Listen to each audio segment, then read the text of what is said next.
We made it. We are alive and well. We did it. We made it to 2025, and we made it to the best of 2024. And so here we are. The world is burning, and it's only been 10 days, and he can't get there soon enough. No, I'm kidding. But actually, so as chat and my subscribers, as you guys may know, I do currently live in California, somewhere along this crazy state. I am here, unfortunately. And as you may have already heard or known, there are fires happening within the state. So I do want to preface that even though we're going to have a ton of fun tonight, talk about a ton of the best comic books that we really love and appreciate, I want us to kind of escape a little bit from the craziness and chaos that's been going on. I mean, 2025 already has started off as a weird year. The New Orleans, right? Yep. Attack that happened, and then right after that, the Cybertruck that blew up, and then right after that, you've got the UK gangs that are being investigated right now for the child stuff, and now you got LA and LA County literally in an apocalyptic wasteland, and we're 10 days into the year. So, like I said, we are going to try and have a ton of fun here tonight. But I do think that just to kind of start things off, I will talk about the fires just a little bit to let you guys know I am, in fact, safe. Where I'm at in California will not be impacted, hopefully, by what is currently going on in LA. But I don't know. I'll ask the panel, is this incompetence or maliciousness? Both. I think it's both. I mean, there's a level of incompetence, but then at the same time, I'm almost like, you almost have to be malicious. No. Some of this stuff happens. There's way more than just a level of incompetence. There's a shit ton of incompetence going on. Years worth of incompetence. Yes. Decades worth. To the core of these institutions, like and the officials that are currently running Orange County, elected and unelected officials. So, but yeah, like just as far, and I was telling these guys behind the scenes, not one of my friends who is in Los Angeles is still there. Everyone has gone. Everyone has left. So all my friends who live in LA have all evacuated. And some of my friends who live like south of LA got the evacuation message, so they evacuated, and then an hour later said, "Oh, actually, that was a mistake." So it's like there are so many things happening right now where it's just like, wait, you've got the best part. Not only did they say, "Oh, it was a mistake," they then told them to go check online to see if they should be evacuated or not, while people have no cell service and no internet. Yeah. And then when asked, they said, "We really don't know who has control over the automatic, emergency management, alerts that are going off." The management director was just like, "Yeah, we lost control of the system." So, what this this kind of reminds me. You remember when they had that? I think it was like the nuclear warning text that went out from Hawaii or whatever, like years ago. Oh, I didn't get that. You may have been overseas at the time. Oh, potentially. Yeah. Do y'all remember that story? I'll have to. No. I feel like it was like it was something. It was something along those lines. I'll have to look it up. But there was something that I feel like started from Hawaii that was like an attack warning. And I remember we got it and we're like, "What the fuck?" And then ended being like, no, it was a mistake. It was a mistake. I'm like, yeah, somebody just got fired. I was about to say that. Well, the same thing here in California. Like I'm everyone, even like your far liberal progressives, I think are now being like, "Oh boy, what have we done?" Like, and I don't mean to laugh because it's awful. Like people are losing their lives, their pets, their homes, their livelihood. Like it's not a laughing matter, but there's so like Adam Carolla this morning was talking about like good. You know, he's like, you voted for this. You wanted this. You had all of these, like, you put all of these things in place. What did you want? You wanted more diversity. What did you want? You wanted less water to be reserved for us and more water to go into the ocean to save the carp fish or whatever. All of these people wanted these officials and all of these things to happen. And so Adam Carolla's point was just like, good. The fact that you have to lose your house at this point is a wake-up call. And he lives there. He can say it. I think didn't he lose his home too? I think. I don't know, but he was in a hotel when he was broadcasting this morning. But I mean, a great joke comes to mind from the movie Naked Gun 2.5. I was thinking about this the whole time. The police commissioner is talking to Leslie Nielsen's character, and she says to him, "Do you realize that because of you, the city is overrun by baboons?" And he says, "Well, isn't that the fault of the voters?" and it's like, yeah, right. What's going on in California? Most of this is the fault of the voters for the last decade or so. This is what you voted for. And yeah, it's scary because, you know, of course I would never wish anything like this on anyone. But I think, like I said, a lot of people are going to have to like recognize, like, man, this is not the way to move forward. Like, progressivism is not actually progressing, it's regressing. It's going platitudes cannot stop. Platitudes don't put out fires. Exactly. Like, it's going to take decades for these people to rebuild their homes. And another thing that Adam Carolla was saying is that as they build their home, all of the bureaucracy, all of the red tape, all of the zoning infractions, and like all the little nuanced things that make it impossible to build here in California are going to completely red pill people to just say, like, you know what, I'm moving. Or like, what does Lawrence Fishburne say in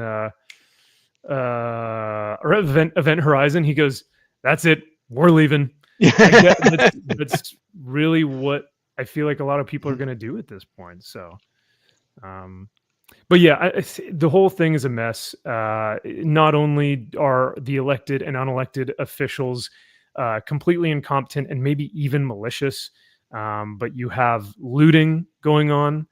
Which, in your right mind, what degenerate would say, oh, here's a crisis, let me take advantage of it for my own gain, right? So you have looting going on. You also have murders going on because same thing, degeneracy and brain rot is saying, well, since all the cops are over here fighting fires and trying to help people to safety, I'm going to go over here and do what I want, right? They're not going to go over here and take care of this. So, you know, everyone in Los Angeles has said, keep your head on a swivel, because you don't, even if you're outside of the fires, that does not make you safe. You know, you've got the incompetence of funds, of like money being diverted to countries that are outside of the US.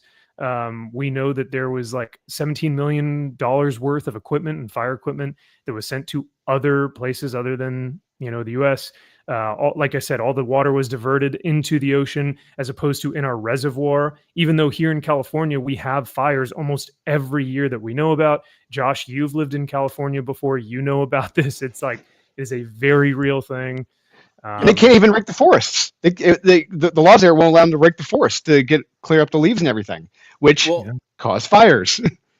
So back in the day, they used to do controlled fires. They used to do controlled fires to get rid of brush, and people voted against it because they didn't like what it did to the air quality. Yeah. You know, and Max, you get the fires, but keep in mind, like, once rain starts coming in the spring, you're gonna have your mudslides. Like it's always that.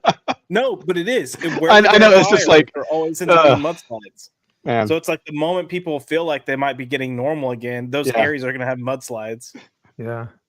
And, you know, in the context of entertainment, which is really wild, I was talking to a buddy of mine on the phone today who lives in Los Angeles. He's an actor. But like, when we think about entertainment, and I don't mean to put it as trivial as like, oh, but our movies, but really, like, Hollywood is in danger. Like, the COVID struck Hollywood pretty hard where they weren't making anything really good. And then you had the writer's strike and the SAG-AFTRA strike. And now you have the fires, which means that a lot of these production companies, a lot of these writers' rooms, a lot of these just like movies and TV shows and stuff. Like, we are going to see a massive deficit within our entertainment for years to come. I think. I don't know. And keep in mind, both from the entertainment side, but also just the personal side, a lot of insurance companies dropped fire coverage like within the past 9 months. That's right. Oh my God. Oh no. Ugh. Yeah. It's like it's just like everything that could. It's Occam's razor, right? Or no, not Occam's razor. What's the phrase where if anything could go wrong, everything. Murphy's Law. Murphy's Law. Thank you. Yeah. Occam's razor is whatever the most simplest answer solution is. or reason. Yeah. That's most likely what it is. So yeah. But yeah, so very scary stuff. But like I said, to everyone who's reached out to me, I thank you guys immensely. I'm super grateful for you all, and I really do appreciate y'all checking in because you never know where some of these fires are at, and with like only 10% of it being contained. Some of it 0% being contained, and more fires starting every single day from arsonists who may or may not be planted by officials who want this to happen before a certain orange man gets elected into office or sits in the Oval Office. So that's my conspiracy hat. That's my Mel Gibson brain, coming into play. So, yeah. But yeah. So once again, thank you everyone for checking in on me, and I really do appreciate it. So with all that being said, let's get into more of the fun stuff because that's like what I said. I don't want to linger too long on it. I want us to have a fun night, and I had to address it because it is something that's kind of close.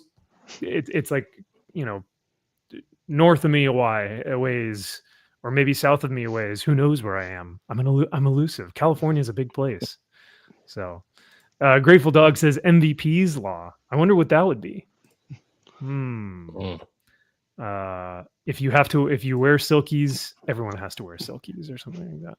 Whatever we have planned will fail or will go wrong. Will fail. We will be late for a stream. Yes. MG says, "Oh yeah, boys! Razor announced on FNT tonight that he has a new artist. Woo for a sequel to Ghost of the Badlands. Hell yeah, dude! That sounds awesome. All right. I didn't think he was gonna do it. That's wild. Good for him. Wow. I will miss his original artist because I like his stuff a lot. But from my understanding, was there a fallout? What was the? It came up. Remember what it was? It had to do with money. I think it came down to money as usual. Damn. Okay. But hey, Godspeed to Razor Fist because that man is he's doing great things in the comic book world, and his stuff is written competently. On an unrelated note, Yaira #2 is out. Yaira, old peg leg herself, right, Josh? Yeah, it's Yaira Winter. Yeah. Well, never mind. I'm not even going to go on that tangent. Oh shoot, no, that was last week. We should have talked about Yaira last week, not this week. This week, well, it'll be on my list. Well, all right. Yaira #1 or Alpha Core, or because isn't she in every book? I forget. Well, you'll see. Yaira Y'all land. MG says, got my G.I. Joe Kickstarter compendium yesterday. They did such a good job on it. Hell yeah. Yes, isn't that thing like I got it at home. Yeah. It's literally like a block of cheese. It's insane. Nice. Kaiser, what's happening, brother? He says, I better only see Energon, Millerverse, Ghost Machine, and Conan books, or I am protesting for George Floyd. Well, Kaiser, you may not be able to breathe after you see our list tonight. So there you go. Chris says, hello, all. Just sitting here reading My Hero Academia like a weeb. Oh, mangaka. Nerd. Oh, My Hero Academia. Well, hope you're enjoying it, man. I've heard good things. So let's see. We've also got Jamin D throwing up the horns. Thank you, brother. Great to see y'all. MG says, stop yapping in the back room and start the show. Evening, everyone. Hope you are all safe from DEI.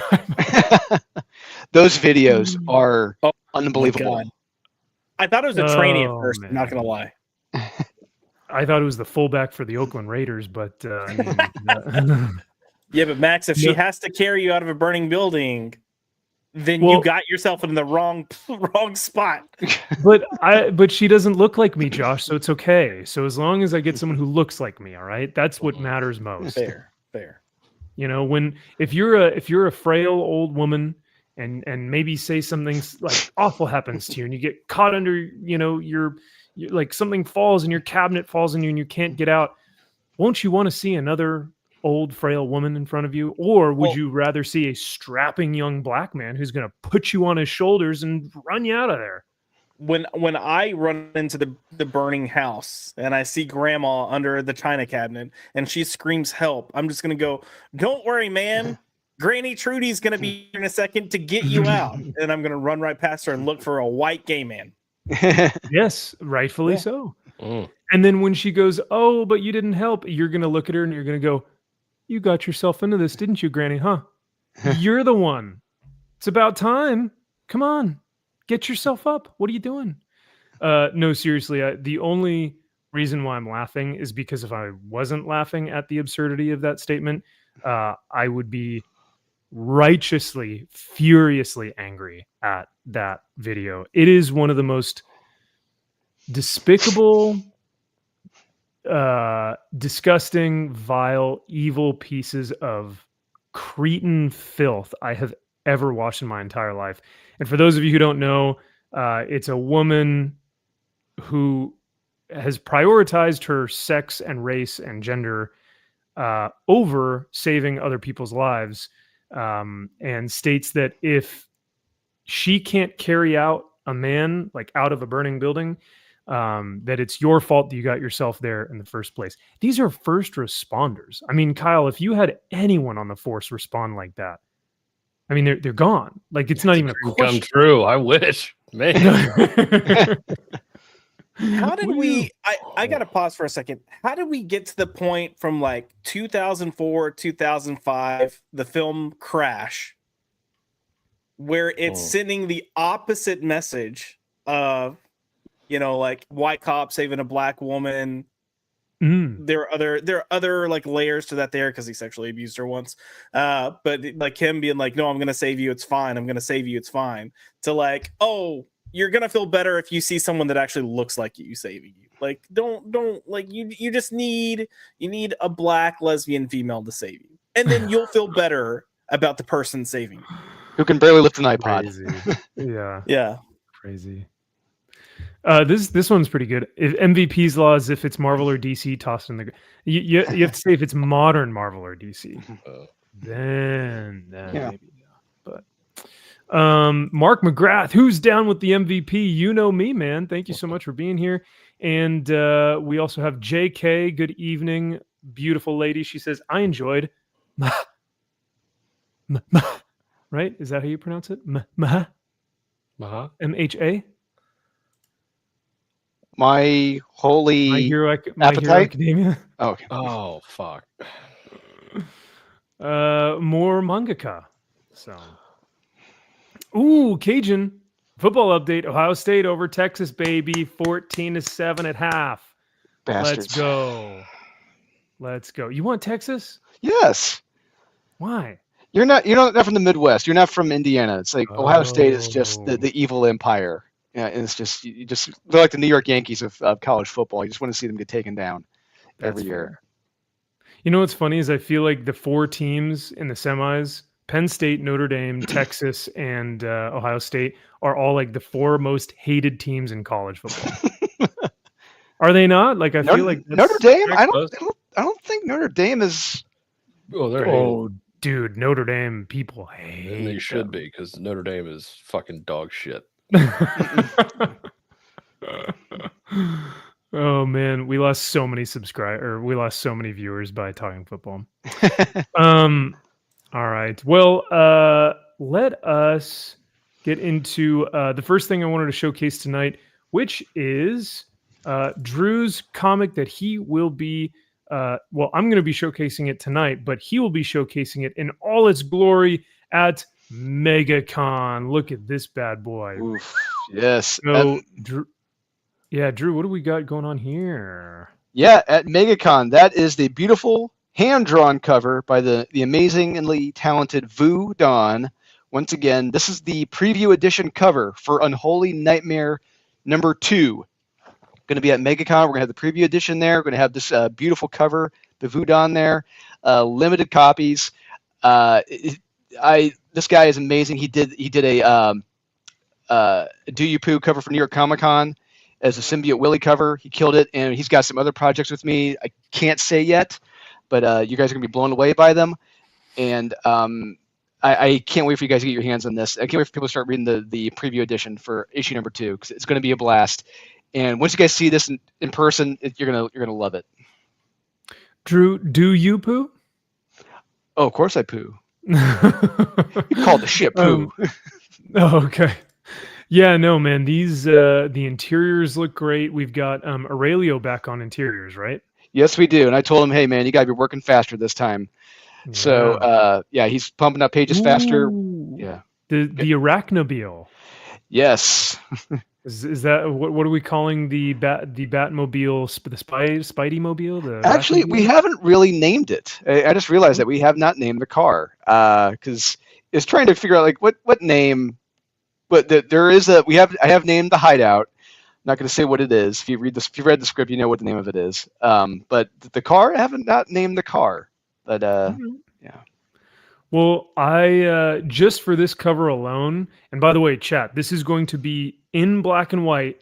The cover will be black and white at MegaCon. So if you want to get this exclusive one, I would highly encourage y'all to either be at MegaCon or reserve a spot, have a friend pick one up for you because this cover is amazing. I mean, you don't even get stuff like this from the big two, Marvel and DC, man. I mean, this looks incredible.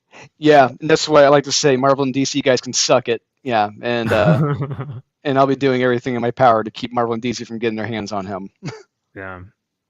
Well, thank you for letting us showcase that tonight, brother. And chat, yeah, I highly encourage y'all to go check out Drew at MegaCon and to check out this badass cover. I mean, it's got a little bit of hint of like Violator from Spawn, plus a little bit of Venom, some of the symbiote going on here. Well, and not just that. Yeah, and not just that. It reflects what happens with the character in the book, which is even more amazing. Yeah. God forbid we have a cover that reflects what happens in the book. Jeez. Yeah. What a novel concept. I know. But it looks like, yeah, who would have thought? It looks like everyone in the chat is really digging this cover, brother. So Unholy Nightmare number 2 preview edition.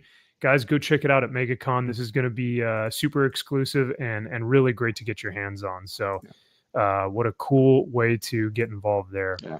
Just one of the exclusives I can announce for MegaCon. I've got like at least 5 or 6 more that will be at MegaCon. Yeah.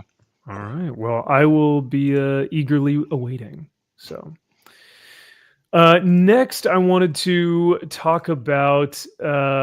So last week we released our worst of 2024, and then I also released my own, scripted video where I kind of went into more depth on each and every one of my picks of why I chose those as my top 10 worst of 2024.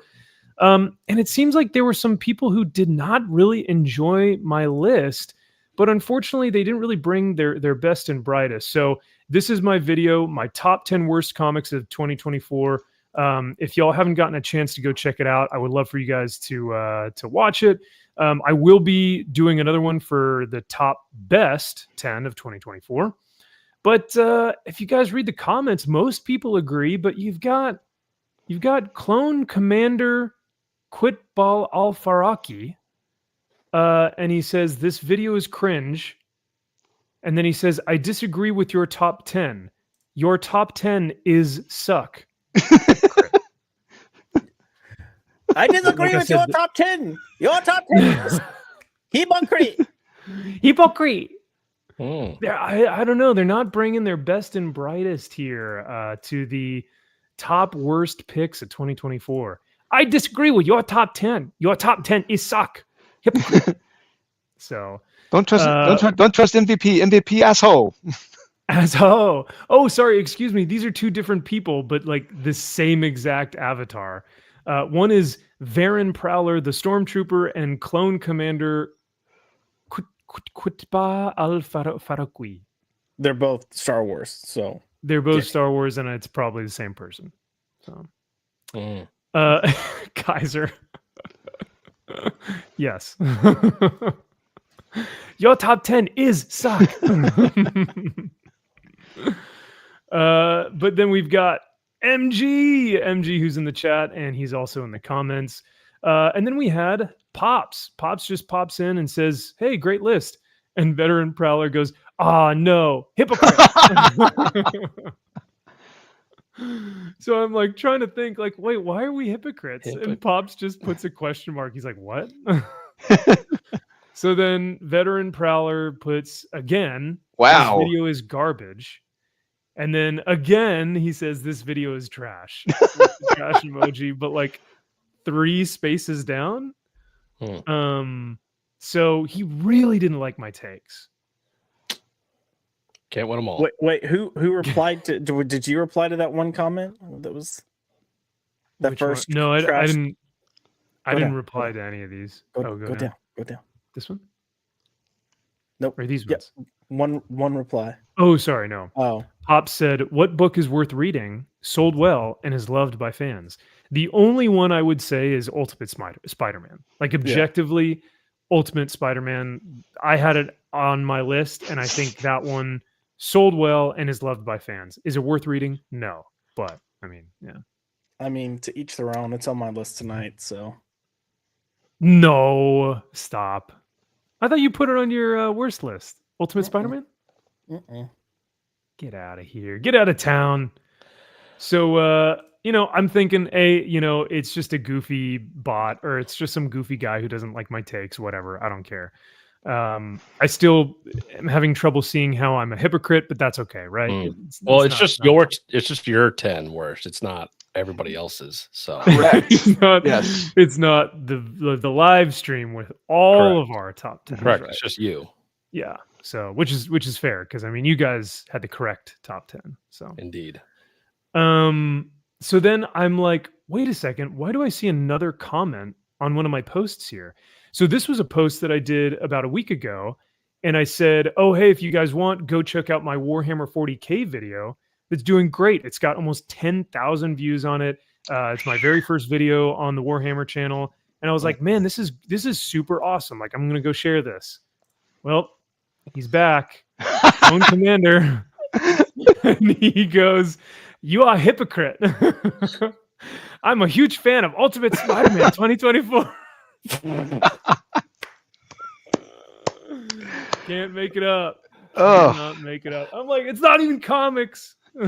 He's reminding me of that one little over obsessive fan that we used to have who would always be commenting in the live streams. Oh my gosh, we have so many of those, Drew. Those date back to like years ago. But I think I know who you're talking about, though. But yeah, he goes, "You are a hypocrite. I'm a huge fan of Ultimate Spider-Man 2024. Sounds like you are on a Warhammer video." So that was funny. But then I was like, okay, that's got to be it, right? I mean, the guy has exhausted every opportunity to call me a hypocrite or to say how bad I am. But then he commented on my post about my monetization on the channel, and he goes, "This channel is a bad joke." Oh, dang. Yeah. So if only you liked Ultimate Spider-Man. I know, right? If only I enjoyed Ultimate Spider-Man. Oh. Well, you should have seen the. I don't know if you guys ever saw the chat. Josh, I know you did. Like when Wes and I were talking about the Absolute Superman, just how we were not liking it. The hate we were getting for those takes was insane. Yeah. Yeah, man, people are super. DC fans are pretty passionate, and Spidey fans are pretty passionate. So, but speaking of passionate, let's do some streamception. We'll go back in time a year ago into the distant past, where the boys and I had our 2023 top lists of the year. Dolan, Turd Burglar, myself, and McDizzy. Our number ones across the board: Big Game, Dolan, you might have a Mark Miller book at yours as your number one this year, maybe. We'll see. Okay, all right. Turd Burglar, Ice Cream Man, up and down the board. I mean, you were singing its praises into the night, and rightfully so at the time. At the time. I had Conan the Barbarian, which is the superior pick. So that's sure. I mean, didn't make my list this year, but all right. Conan issues 1 through 4 are perfect. I mean, issue 5, but issue 1 through 4 at the time were perfect. Oh. And then McDizzy had Swan Song, another W. Maxwell Prince book. So. I also want to point out that on the Conan side of things, I revealed Conan at number 6 first, and you almost lost your shit on me. And you did your number 6, and then both Drew and Kyle came in with Conan at number 6. And We all had was number so 6. proud and so validated to be like, take that, Maxfield Von Priestley, suck it. It's okay because I'm the outlier, which means that I'm the one who's most likely right. When all of you sheep have the same opinion and are just going, yeah, Conan is on 6, whatever. You hypocrite. What are you talking about? Yeah. Don't trust Your top 10 MVP, suck. MVP asshole. Asshole. Kyle and Drew and Josh, number 1 MVP asshole. But you know what? What's real sad? So check this out. I'm looking at mine specifically right now. Conan, Batman, Joker, Deadly Duo, Transformers, Nemesis Reloaded was at my number 4 pick. Pretty damn high. Mark Miller came out with just a banger. I mean, if you couldn't get any better than the first volume of Nemesis, he said, hold my beer, take a volume 2, land here. Am I right? Hold my 6-pack. Watch this. Damn, that's what it was. Boys, I don't know my Watch it. Nemesis Volume 3. Watch it. Watch it. You better tread carefully. You better take 5 seconds to think about what you're going to say next. Should I start reorganizing my list for You might want 2024? to. If what you're going to say is what I think is going to come out of your mouth, you better tread The new lightly. Nemesis with Tampon Boy? Don't. Come on. Did you read this week's? You didn't read this week's issue, so you don't. I Even did know. not. It was good. Because it was good. 2025. It doesn't count. It's out of the list. It's out of the What I'm run. saying, it's still. You still got to read this week's issue. I mean, I'm just saying. Yeah. Sure, I could, but it shouldn't justify my opinion of where my Nemesis pick landed. No, it should reaffirm as to why it is where it is on your list. I don't know, man. Nemesis Reloaded at number 4 of all books of 2023. That's super high. So I'm just saying right now, that's not going to be anywhere near where it was last year. So Wow. But So it's oh higher. shit, yeah, you had it at 3. You Yeah. and Dolan both had it at 3. Oh my god, yeah. Look at that. And then McDizzy had Big Game at number 2. So Miller books were like top runners, top 4 books. So He came out swinging with a lot of good IPs that Netflix probably won't use. But hey, you know what? Yeah. Good for him. And I think really the quality, the number of good books were vastly lower than they were this year. I'll say that. Oh yeah. from Miller. Well, no, all around the industry. okay. Like the 2023 good book quantity was significantly lower than the ones for 2024, and it was much harder this year. Interesting. Okay. Yeah. See, looking at this list and looking at last year's list, I find that there are a broader spectrum of books that were good and bad. Because like last year, the bad books were easily pinpointed. Hawk Girl, Tim Drake Robin, Fire and Ice, like White Widow. Like there were the ones that were bad, we knew were bad. But this year had such a diverse, and I hate to say that word, range of like tons of different books that were awful. It was hard to kind of pinpoint. And I feel like that was the same thing with the good books. There were so many good ones that it was like, it could be a toss up. There could be ones on y'all's list that I didn't even think about. So same. Yeah, I was basically what you're saying though is that there was a broad spectrum, right? very Spectrum. spectrumy, very spectrumy, very Very tismy. So tismy. yes, yes, a very broad spectrum. Gavin says Big Game was so damn good. I need to get that oversized hardcover. Hell yeah, that I really enjoyed hardcover of that. That'd be cool if Is there there is one? one. I don't know. I didn't know there was one. Anything else you guys want to talk about last year's list? Wow, mine is this year. Although weirdly enough, let me check. There's probably the same number of like Marvel, DC, like big 2 books and indie books. Oh yeah, pretty. You had one DC book last year in your top 10. Yeah, do I?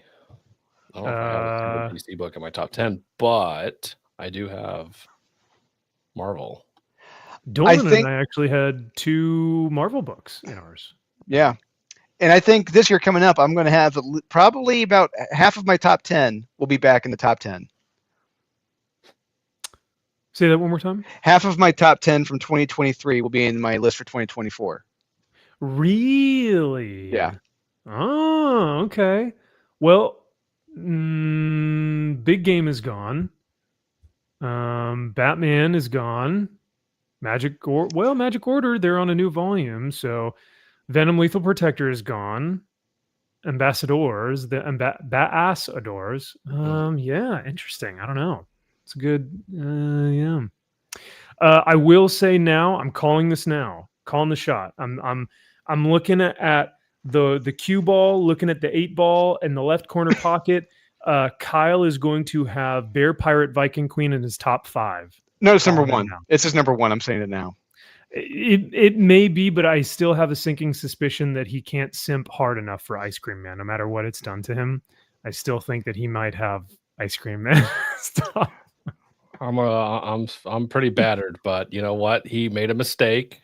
He was right. I was wrong, and I've learned my lesson. Here we go. Or you could have Jinkies number 2 in his top 3. We'll see. True. I don't know about that one, but I don't know what that is, but maybe. Yeah. But yeah, no, that's God, poor Kyle has battered wife syndrome from that comic. Kaiser says based lists. Well, thank you, sir. Green Lantern War Journal has been awesome. The artwork in that, chef's kiss. So, all right. Well, that was our list for 2023. Let us get into the main event of the evening and talk about our list for 2024. Look at the anonymity. Look at the mystery. What could be? Whoa! Josh and Drew putting an entire 30 books in their honorable and didn't quite make it was a better year this year for good books. It was wow. And there's stuff that I still didn't put in here that I was like, oh man. Really? Wow. Okay. I've only got 2, so maybe not. I don't know. Read more comics. Why don't you read more comics? Why don't you? I think I spent the extra time reading Warhammer lore, so maybe that's where I'm. Yeah, that's time well spent. Oh, yeah. Or maybe manga. Maybe I was reading manga. Hypocrite. Yeah. Yeah, I still don't understand. Like, wait, so am I a hypocrite because I love Ultimate Spider-Man, but I put it on my worst list? I don't know. I don't think he knows what the word hypocrite means. He just learned it that day and was like, I'm going to use this in every sentence. Part of me was hoping he'd made a video. I really wish he'd made a video about this. That'd have been better. Yeah, that would have been fun. I think he did. It's Rockin' Robbie. Oh, yeah, maybe there you go. So last week when we did this, we spent way too much time over our honorable mentions and didn't quite make it, as opposed to really getting into the meat of things, which was our top 10. So this week, what we're going to do a little bit differently is I'm just going to reveal our didn't quite make it all at once.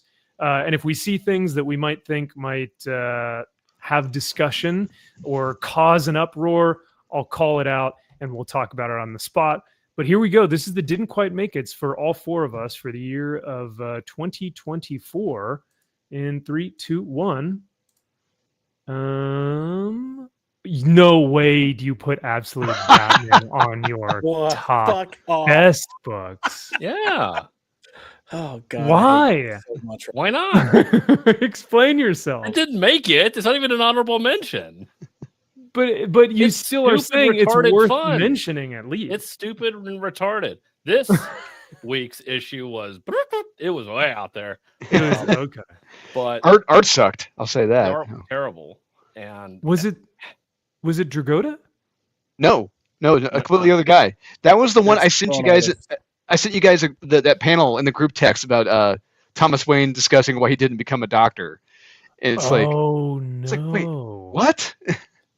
Wait, Yeah, pretty Dragotta stupid. couldn't even make it. What is it? 3, 4 issues now? What are they on? This would have been. He made 4 issues. This would have been issue made 5. He couldn't make it. Gosh dang, man. That's And brutal. didn't they have like partial fill-in artists on 3 as well? Probably. It's one thing when you've got it's one thing when you've got Doug Braithwaite filling in for you on issue 5, but Roberto De La Torre, I mean, because what they do with Conan is they do 4, 4, 4, 4. So Rob, Doug, and they go back and forth for 4 issues. So, but all right, Absolute Batman. you have Let's look Marvel at the. Meow. What the fuck is that? You guys don't remember Marvel Meow? Stupid fucking cat. Are you fucking kidding me? Like, you give me shit for Absolute Batman. At least it's a real fucking book.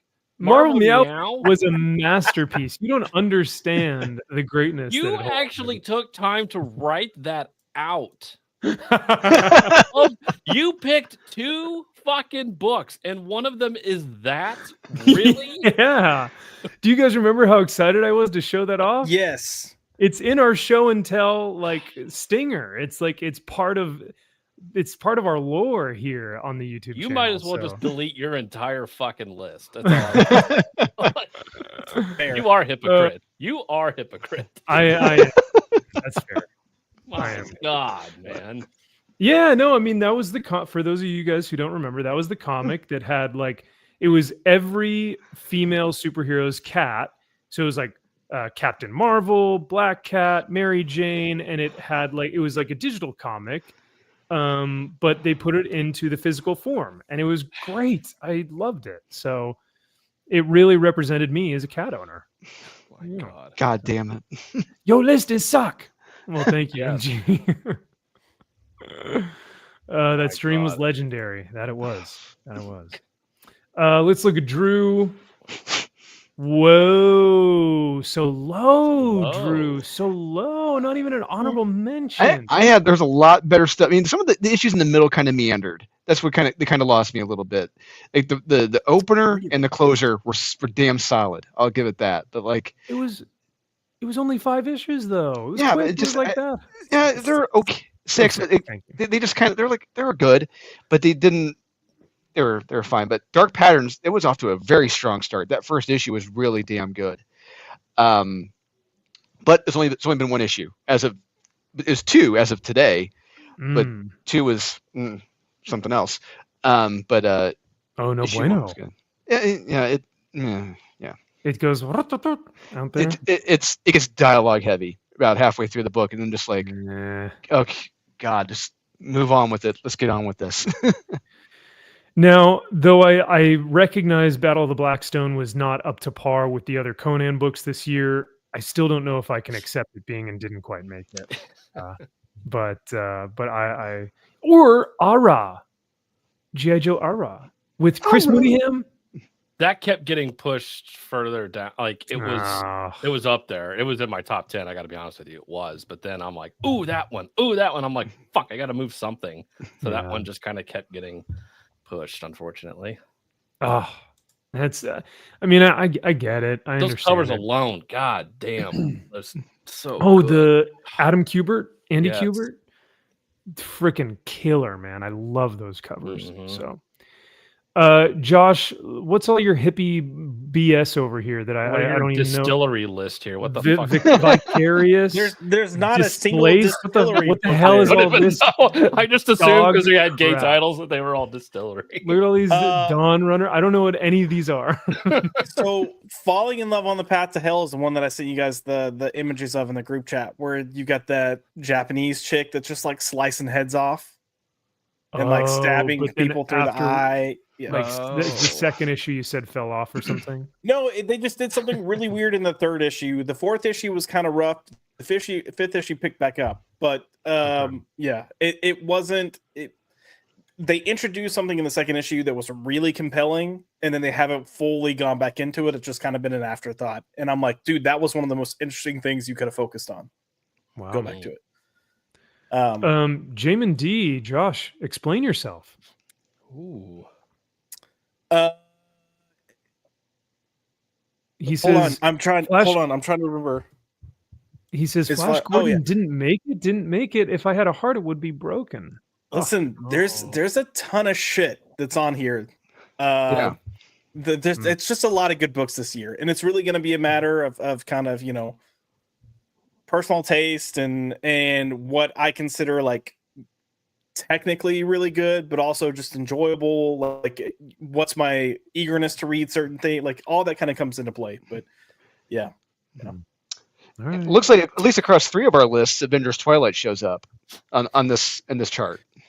Yeah, it's look. Yeah. Daniel Acuna's art does a lot of heavy lifting. There's good stuff, but it's Zdarsky, and he's a little heavy-handed at times. It is a little too much of like Kingdom Come-ish in a way. It's kind of predictable. Potentially a little too short of a run, but also a little too long of a run at the same time. So, was Avengers Twilight the one with the Alex Ross covers? Yes. Yes. I think It was. Yeah. Yeah. Alex Ross did the covers. Yeah. Yeah. Because everyone was saying like, "Oh, this is Marvel's version of Kingdom Come." Yeah, Which was Dark Knight Returns or what? Yeah, it's which was Earth X or Oh yes, with female Silver Surfer. Yeah. Yeah. Yeah. Rockefellers. I'm surprised it made it. I mean, I did like that issue 1. I didn't read issue 2, but it's the closest thing we've gotten to Fantastic Four in years. Yeah, it's a fun family book. Tomasi writes family really well, or families really well, and I think we could use more of that in comics. We'll see where it goes.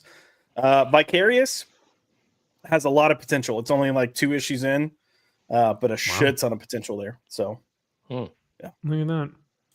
And once again, Dark Patterns and Batman Full Moon down here. Yeah, those bottom 4 are all things that were they're too new for me to put up any higher. But I'm enjoying them, and hopefully they stay well. That is totally both fair. had very good issues come out. Full Moon and Dark Patterns? Yeah. That was this week? Recently, yeah.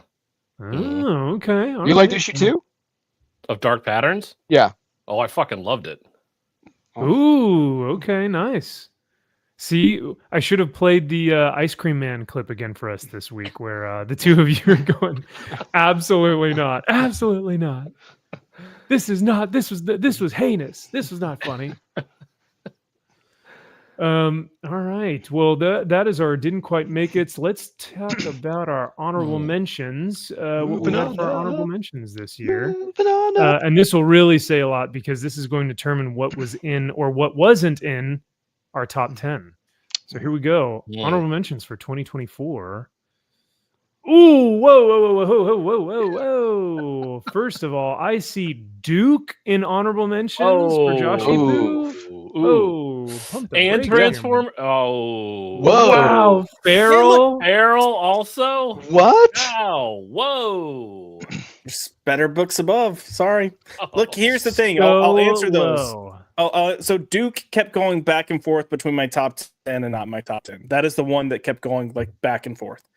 I like it, but it was also kind of like as good, as fun, as action-packed as it was also kind of like basic bitch story. It really didn't do anything to take risks. It's like, here's your story, there you go, thank you. I had fun, but it didn't really like move me. I had fun with it, but it didn't move me. What was the other one y'all are bitching about? Hang on. I'm Feral. not done berating you, sir, for Duke. Okay. All right. So I will tell you why Duke is actually really good and why I think it resonates a lot, and why it wasn't just, hey, action pack kind of 80s beat 'em up. I think there was actually a lot of significance with what Duke was dealing with, because he's essentially being told by Colonel Hawk that his government and his country does not respect him for what he saw, which was a transformer essentially squishing his friend. I get that, but I've read dozens of things that do it better. Really? Okay. So that kind of espionage was okay, but you got to keep in mind like what I've been reading over the past year. Like it's a oh, lot of espionage stuff. So for me, this came across as a very watered down version of stuff that I've already been reading, with that same type of mentality of your government doesn't respect what you've been doing, or maybe citizens don't respect what you've been doing. So for me, it just didn't pack the punch that I wanted it to. But a lot of the times our opinions on things will depend heavily on what we are reading. Sure. Oh, totally. And what we've been immersed into, like what we've read before and things like that. Because like we've seen before on this channel, we've watched videos of guys who are like, my favorite X-Men comic of all time is the one where Bobby Drake finds out that he's gay. Oh God. And it's stop. Powerful. You've never read a comic before. You know what I mean? Like your point of reference is memorable. This. Brian Michael Bendis, genius. Yeah. Feral for me, I'm enjoying Feral. It's a lot of fun, but for me, it lost a lot of steam once they had the turn of Patch. Like it just, you had that one issue that was really good with the Hoarder House, but it really kind of just lost some momentum there. See, Feral for me actually picked up around issue 5. Like it picked up again because issue 5, you get a death, and then you also get a reveal at the last part of that issue. Yeah, but I found that reveal. I thought I was gonna like that reveal more than I have. I found it annoying. Yeah, that's fair. Those fucking babies. All Winter, Grommets, Rick Render, Sacrificers, Rick Remender. Okay, all right, both of them in honorable mentions. All right. So you did end up reading Beneath the Trees Where Nobody Sees, Beneath My Knees with My Fleas. Yes, where I go pee. And I will tell you, yes. I will say this: that was going to be in my top 10 until the last issue. Ooh, okay, all right. Stick the landing, eh? It was just way too fast and way too neat of a tie-up. Like it just so unbelievably bad that it not bad, but unbelievable that it. I couldn't, which was a shame because I liked it way more than I thought I was going to. I always thought it was funny when everyone was like lauding it as like it's Berenstein Bears meets like American Dexter, Psycho, or Dexter, yeah. And everyone was like, yeah, but then issue 1 is $120. Buy it up now. No, I will say for those of you that haven't read it, it's interesting because it is a murder mystery, but it's with like animals, kind of like Berenstein Bears and stuff. But you have another serial killer that comes in that knows your main serial killer that you're following. And then they're killing to try to get the main character caught. So it's a nice kind of cat and mouse thing. And does that happen in Dexter? I never watched the show. I didn't watch Dexter. Yeah, I watched a few episodes here and there. Yeah. I thought that's what one of the seasons was about. I don't know. Whatever. Yeah. JK says Lobo Cancellation was fun. It was super fun, really action packed, and loved it a lot. And I think the art does most of, not all, the heavy lifting in that book. But a lot. That's a book I would love to have any original page from. If Kyle has it, dude, could you? I actually did look at Kyle Hotz. I think his name is Kyle Hotz. Yeah. I looked at some of his original art paintings, and they're all $4,000 each. I mean, it's like it's so much money. So, Chris says I forgot about Spine Tingling. I did as well, and I think mainly because it was Saladin Ahmed. But I went back and I was like, man, this was damn good. Yeah, it delivered. Yeah, you kept his bullshit out of it. Yeah, that was fun. Yeah, and it was just a cool horror, like not Elseworlds, but it was just something to really kind of give you a spine tingle. So I was like, all right. Max, I'm going to be honest. I'll go ahead and reveal this. Prairie Gods is not on my list because I didn't get around to it, unfortunately. I thought this would have been higher on your list. Likewise. I think issue 3, the one where the World War I, Kyle, one of my favorite issues I think he's done with Prairie Gods. And I know that Drew and Kyle liked issue 1 with the devil, playing that game and racing him. Prairie Gods really has gotten off to a great start, and I like it a lot. But another one of his books will show up on my top 10 list that I think has much more validity and is much higher. So, yeah. So, but I do love Prairie Gods. I do really like what he's doing there. I don't know if it was in my top 10 though. So, Ara, dude, if Chris Mooneyham, I think if he stayed on the whole time, I think it would have been my top 10. And then I hope I don't get too much flack for Bear Pirate Viking Queen, but I mean, I had to. Nemesis. So you actually put Tampon Boy in your honorable mentions, I see. Well, if you've read the recent issue, you'll understand a little more. Was it the last issue in the run? I don't know if it's the last issue. That's a good question. I don't know. Kaiser says these honorable mentions look like my top 10. Uh-oh. Then someone's gonna be a little bit let down. Yeah, you may want to stop watching. Yeah. Or our top 10s are gonna be books you've never even heard of before that you have to check out now. So could be. Jack, dude, you got to get on some of these, man. Like these are where'd he go? He says, I haven't read anything on the list so far. Yikes. Put the manga shit down, bro, and actually read a real book. Yes. Put down that hentai crap and put down the stories about girls eating food in restaurants and read some stuff that gets your adrenaline going. Yeah. But yeah, I totally understand this being here. Battle of Black Suns. I wasn't really, and talk about wrapping up very quickly. That thing just ended. It was like, oh, all right. 4 issues, big, serious, ridiculous thing. It was just kind of done. I was like, okay, we're done here. Oh, all right. Surprised at these two for sure. I love the Hyde Street. I hate Fairyland. I knew that was going to be somewhere here. But this one surprises me. Sure enough, Ice Cream Man shows up in your honorable mentions, but only the Crash issues. Correct. Decompression, those 2 issues are objectively great issues. Yes. And there's no ifs, ands, or buts about it. Those are great. Yeah. And I could objectively say that those were some of the best Ice Cream Man issues written. And so it pained me, but I'm like, I have to put it on as an honorable mention because they were that good. Yeah.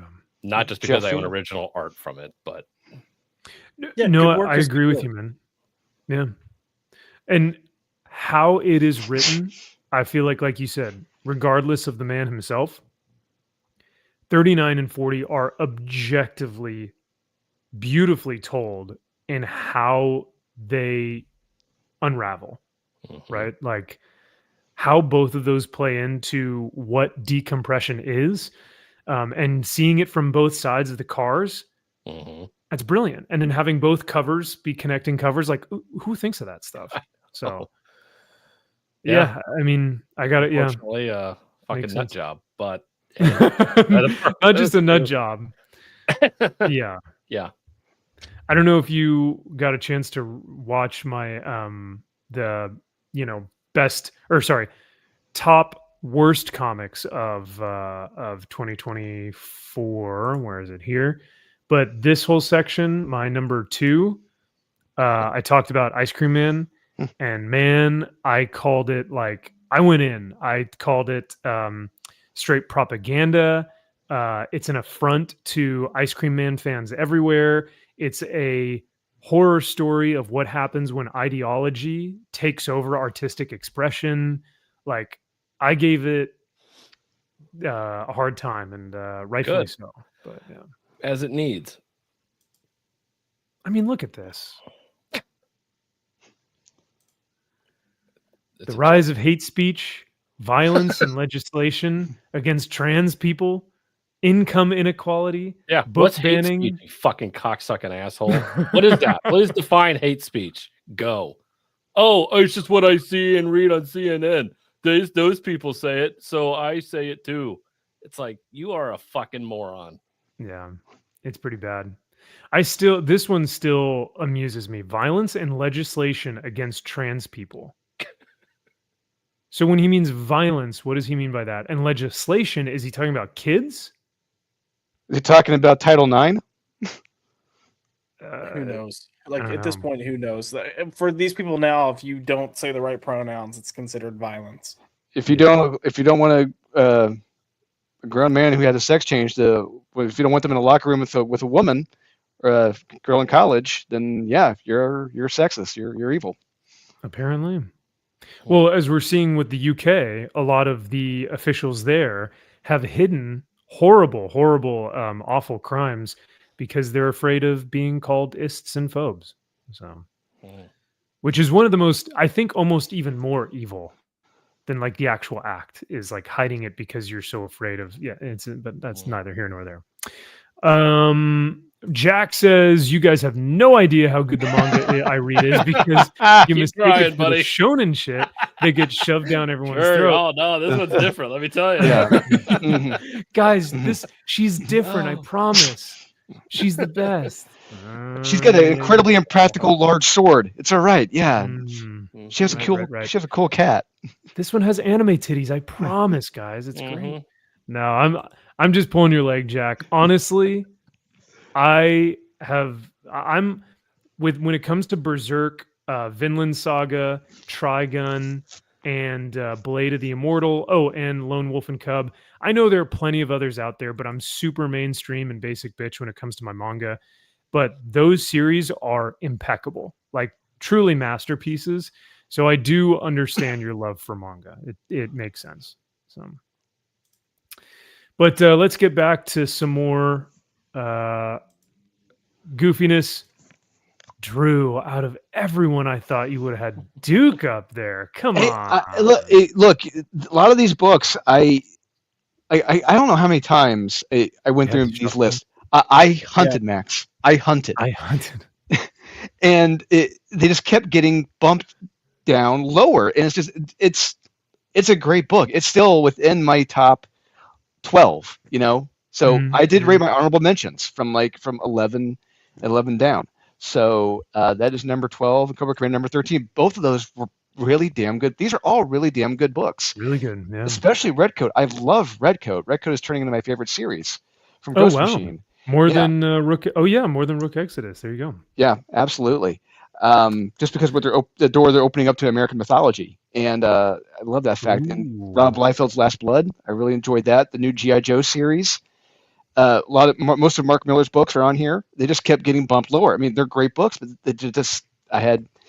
there are other books I consider greater than those this year. Much better, gooder stuff. Yeah, I was gonna say, as a certain illiterate shaved ape said, much more gooder stuff. I mean, there's a reason why he said it like a retard. So yeah. I do need to point out that Drew has Duke lower than me, and you gave me shit, but it's fine. Wait, but I'm also going to point out. You? I'm also going to point out that Drew and I both have more comics listed than you two chuds. So chuds, because we know what quality is over quantity. I'm just going to list all the books I read this year. Yep, but we refine our taste. Everything's great. If you knew how many books were not, it's a Lego movie. Everything is awesome.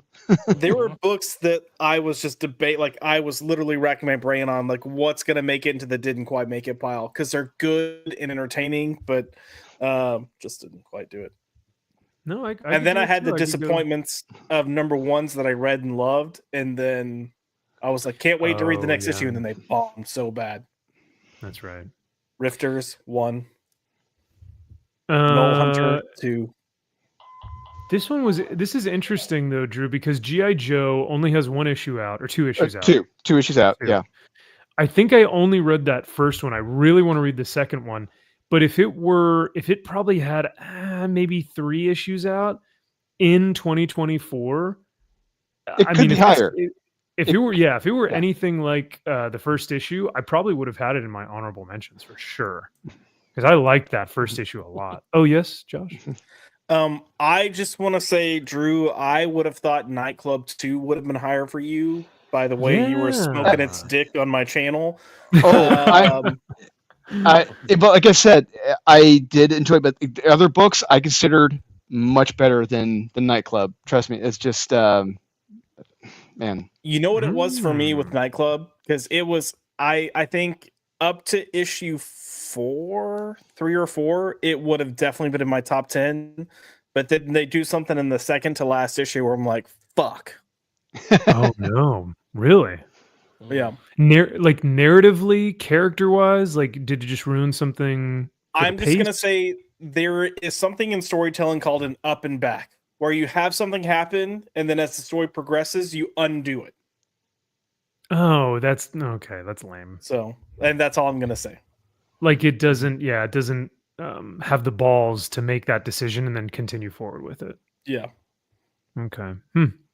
But I'm with Josh on this one, Drew. Like because I watch y'all's monthly like best comics for the month, and I remember every time you did a monthly release of Nightclub, it was like one of your top 1 or 2 or something. So, but that should tell you that the books in my top 10, are even more better. But like I said, these are my honorable mentions. These are still great books.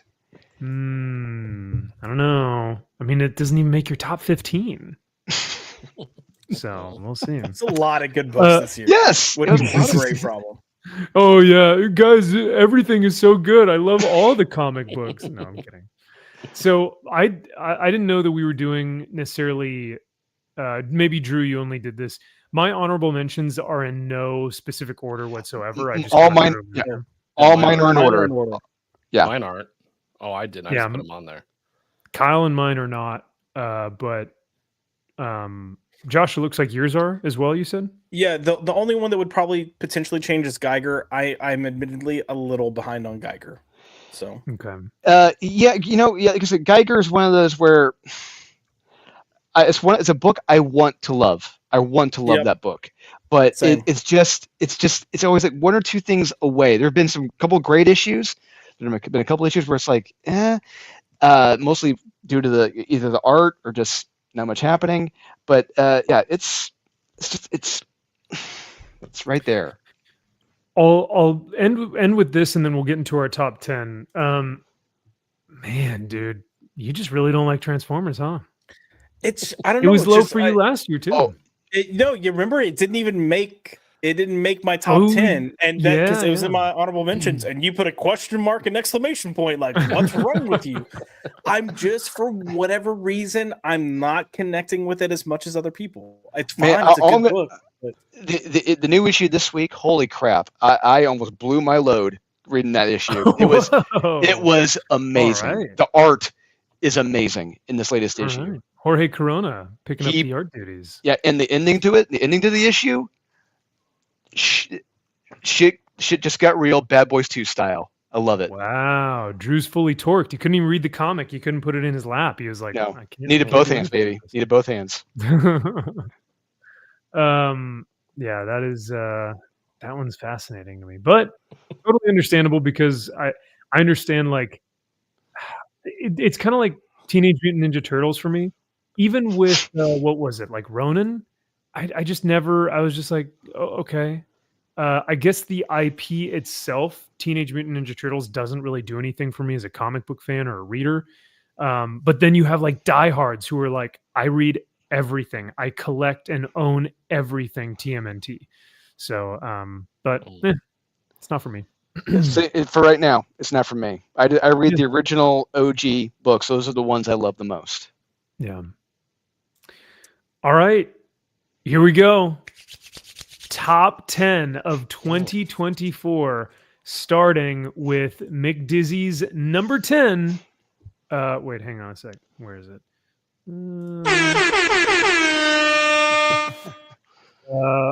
Start us off strong, Josh. What do you got for your number 10 for 2024? Hey, Ghost Machine. I like it. Yeah. Fabok. Yeah. Rook Exodus. Look, I think the concept, the world building that they're doing, the creation of the characters, there's a lot of really good, fun stuff. Jason Fabok is killing it with the freaking art. However, it just doesn't reach the full character depth that I want it to. And there's kind of a point where it felt like it meandered a little bit within those like first 6 issues, but yeah, it's almost too fast of a read. I feel like they can actually pack a little bit more into each issue. But it's a good, like, there's so much potential here. And I feel like this could be like a fun, like, make toy, like, there should be action figures for this. Oh, like, hell yeah. If you want to do a movie, fine, but just action figures for sure. But it's a fun concept, and there's so much that they can do with this that they haven't really taken advantage of yet that I hope they do. See, that's how I feel about Redcoat. Redcoat is the one for me. Like, I cannot wait for the action figures of these, especially once they start really getting into the American mythology, because they have name drop Johnny Appleseed, they have name drop Pecos Bill. So it's like we're going to be getting Paul Bunyan and various other characters in American history, American mythology. So yeah, it's gonna be a blast, and we got a Johnny Appleseed story coming up. I can't wait for that. Well, and the good thing with this, I'll say, and I'll refrain from making any comments on the other book. The good thing with this is a lot of times when people pitch books, they have a concept and then they can tell their one story, and there's really not much else they feel like they can take it. This you could have endless stories with. So. Yeah. Especially, like, because they didn't even really delve into the other wardens of the story. They didn't delve into the other wardens. They Yeah. didn't delve into the other planets. There's more planets that are out there. Yeah. And they didn't even delve into what's going on with what's the wolf character's name? Her dad. They didn't Dire Wolf. Dire Wolf, that's right. Dire Wolf's dad. Yeah, is the dog. They didn't fully explain that. Like there was just some character stuff that they could have gotten into more. At the end, we finally got him, Rook, like trusting the crows and building that relationship. And I love his delirium vision talking with Pumbaa. The gay in me was like, oh my god, they're talking to the animals. Pumbaa.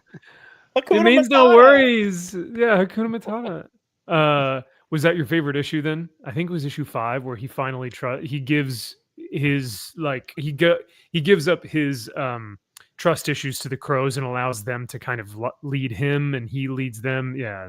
But. I felt like it was one of the stronger like character. Did Kyle just rage quit? Wow. I mean, he must have really hated Rook Exodus. Then. Rage quit. I loved the issue with him really kind of like learning to just listen and trust the crows. And this does come from like an animal perspective with me. Like I trained dogs when I was in high school. Like I've got a friend that they use horses for. Sarah, who you met for our. Oh yeah, that's right. Like she does equestrian stuff for PTSD, all these things. So I think if you let yourself have a connection with animals, there's something really special there. But and I think I'm weird. I don't know if you remember, I posted about the corvins before. Corvids are really freaking intelligent creatures. And I think people are like, ooh, gross, because of the mythology we created around them. But yeah. Right. So. Well, I think that's a good start. I think it's a good start to your number 10 pick. But I agree. I think really what carries this book, especially for, of course, the art, but the world building, the concept designs for everything, and just the fact that it's a brand new, unique story that we haven't really seen before. Like we've seen iterations of something like this, but not to this extent. So I like that it's a brand new story. It's not a rehash or a revamp or a reboot or a, whatever. So that I appreciate. But Jason Fabok does some great work. The last issue when he fights Ursa, the villain, though, that's kind of like, that's how you kill him? He's not dead. Yeah, that's right. Never mind. But it was a bit of a letdown. I agree. Yeah. All right. My number 10 for 2024, and this is no shocking surprise, Dark Knights of Steel All Winter. Very high for me. Very high. I know you guys had it in some of your honorable mentions. I loved the art in this. I loved the concept of having Deathstroke be a Viking. This was a fresh take on a character that doesn't really get to, doesn't have a ton of great stuff, except like when he's kind of accented with like Teen Titans or accented with, some other team. But no, I thought it was really great. Like I said, the art really makes this book because of the atmosphere that it brings along with it. And finding out the kind of, what do you call it? The twist at the end, like issue 4, 5, 6, and how it all culminates. Like it actually culminates very optimistically with a hopeful ending to a heroic character, which was fascinating. I thought it was going to end much darker, but I like this a lot. And this was, I think I had it higher because I was surprised, because the Dark Knights of Steel series was garbage by, of course, Tom Taylor, and I don't appreciate his work. But this was surprisingly awesome. So there you go. That's my number 10. You know what's interesting is Drew said he felt like it meandered in the middle, and I had the opposite. Like I felt like the middle, because remember, I think it was like issue 3. They're talking about how much further they have to go to get to their destination, and they're talking about all these different places. And I'm like, dude, we're gonna get some crazy action going through this stuff.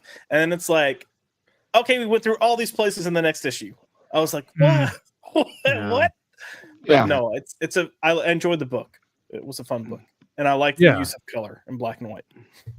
That was exceptionally cool as well. And I think that if they had more, like if they made it on an ongoing, you could tell stories at each one of the locations that they stop at, right? But then you would also have to kind of have the child like grow up. You'd have to have Swamp Thing like age with the book as well, I guess, maybe. I don't know. But all right, Turd. Give me something good here. Give me something good for Turd Burglar's number 10 pick of 2024. The Doom one-shot. Marvel in your top 10. All right. The only one. The only big 2 book in my top 10. Oh, wow. Right, okay. Yeah. Thoughts, opinions? This was a surprise. I wasn't expecting much from this book. It was kind of hyped when it came out. I think kind of after the fact, I think speculators were like, "Oh, get this book. It's going to be amazing." And they shot up prices. And I was very shocked at how they got Doom right. And that's something that Marvel has had a hard time doing, because he's just a pussy or saying things that's not Doom at all. I love this issue in the sense that it's the world's ending, Galactus is gonna fuck everything up, and we need Doom to save the day. So I was blown away. The art is fucking amazing in this book. I loved everything about this. I love how Doom was written. I love when you have something as serious as Galactus wanting to destroy the universe. And it's we only need Doom to save this. He's the only one that can save it. And the journey Doom has to go on in order to get all this power, in order to stop Galactus. It's amazing. I had such a fun time reading it. When they get Doom right, it's a hit. So I absolutely thoroughly enjoyed this and was very pleasantly surprised that they got it correct. Unfortunately, it was just a one shot, but they did it. When you do Doom and Galactus right, they are characters that are unstoppable, that are such great, cool, exciting characters on this page. But that kind of reminds me of the Marvel graphic novel where, I forget what it's called. It's like Avengers One World Doom or something like that. But Doom has actually takes over. He wins, and he enacts his worldview, and everyone is enslaved. But there's no more war. There's no more famine. Oh, there's a thumbs up. No more war. No more famine. And there is one other thing. There's no more atrocity. There's it's no a more utopia. It's a utopia. Yeah, it's a utopia, but no one's free. Yeah. And so it's like this really cool dilemma of, if Doom ruled the world, things would be great, but would they? Because it's what are you sacrificing for that utopia? Exactly. And then spoilers. I think it was Wonder Man, or no, like Hawkeye, Captain America, and someone else, maybe Wonder Man, actually thwart his plans. He loses in the end, so everyone is now free.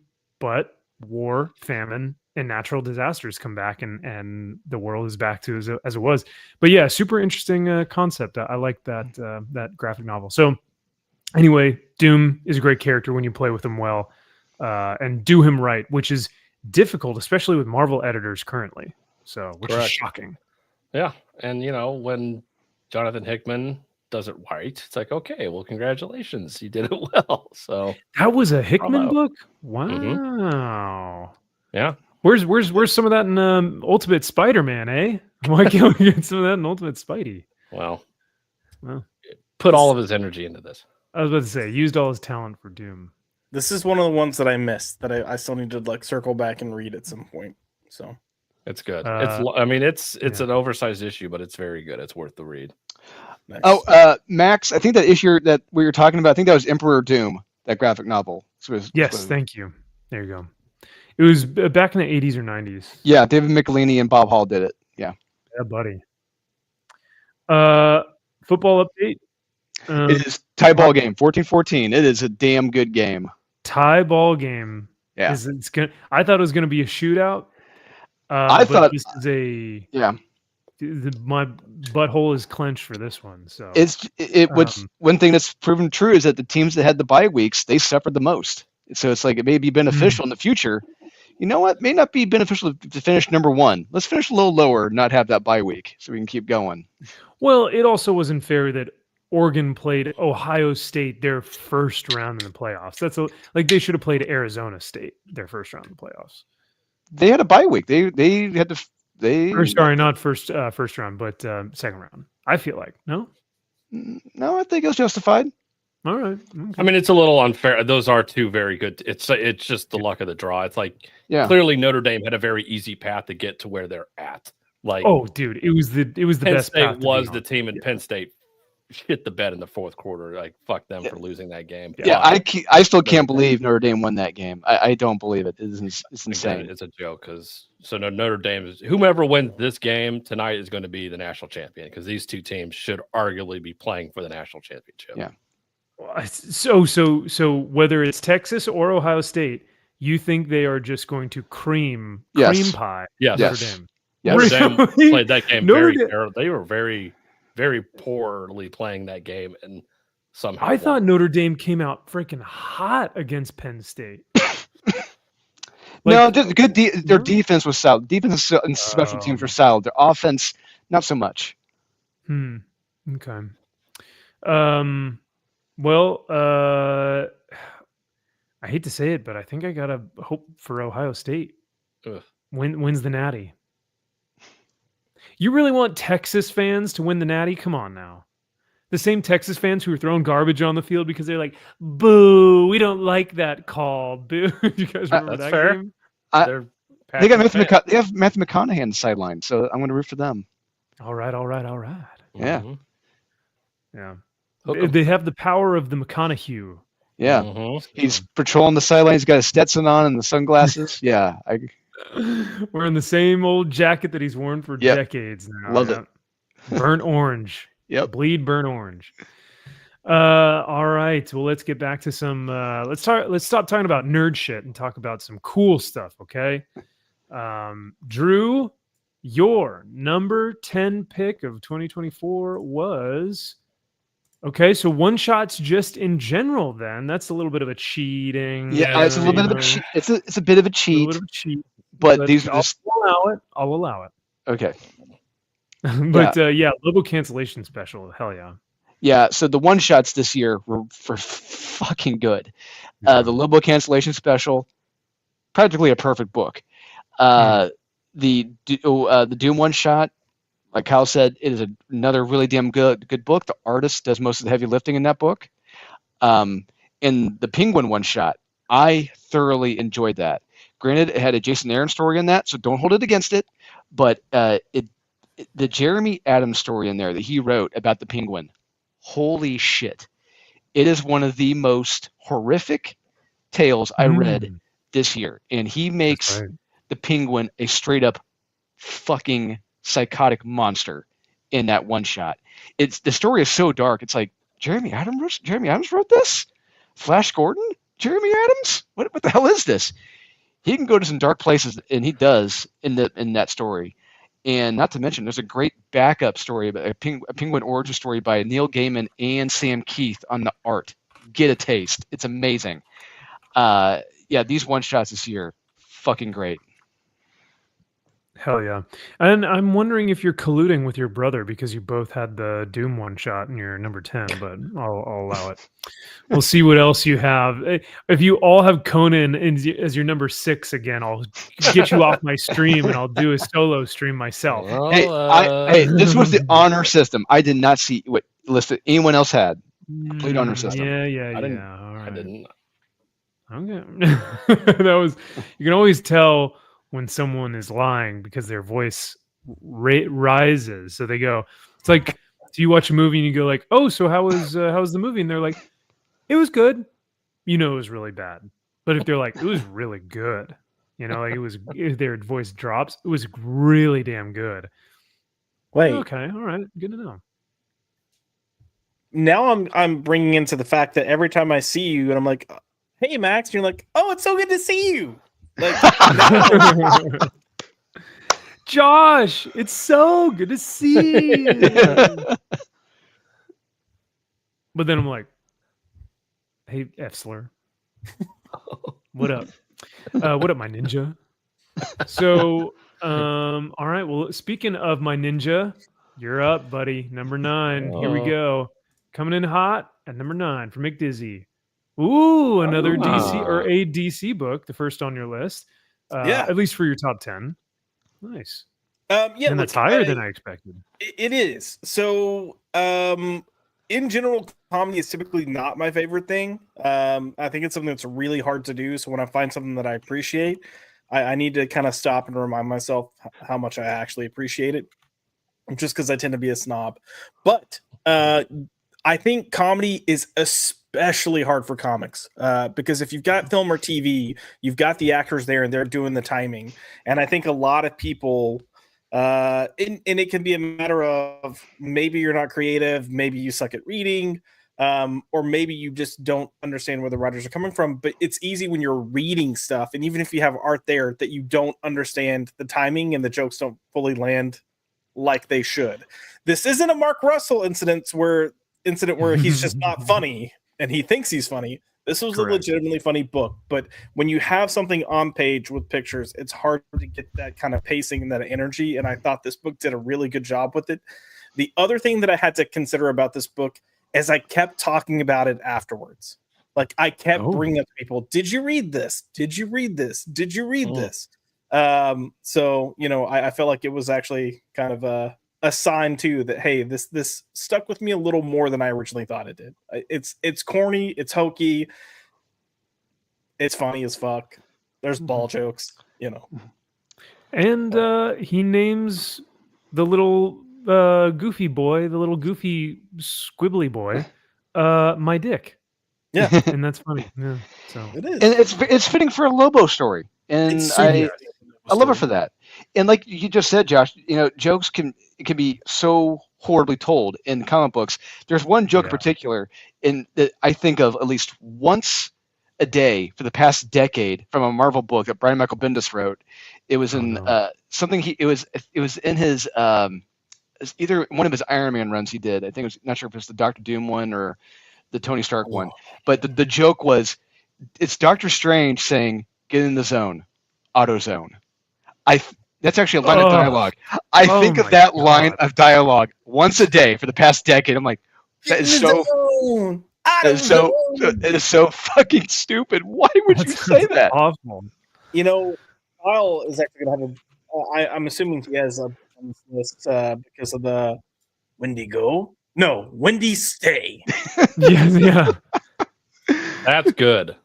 Yeah. That makes you think. Comedy makes you think. Yeah. That's almost as bad as that.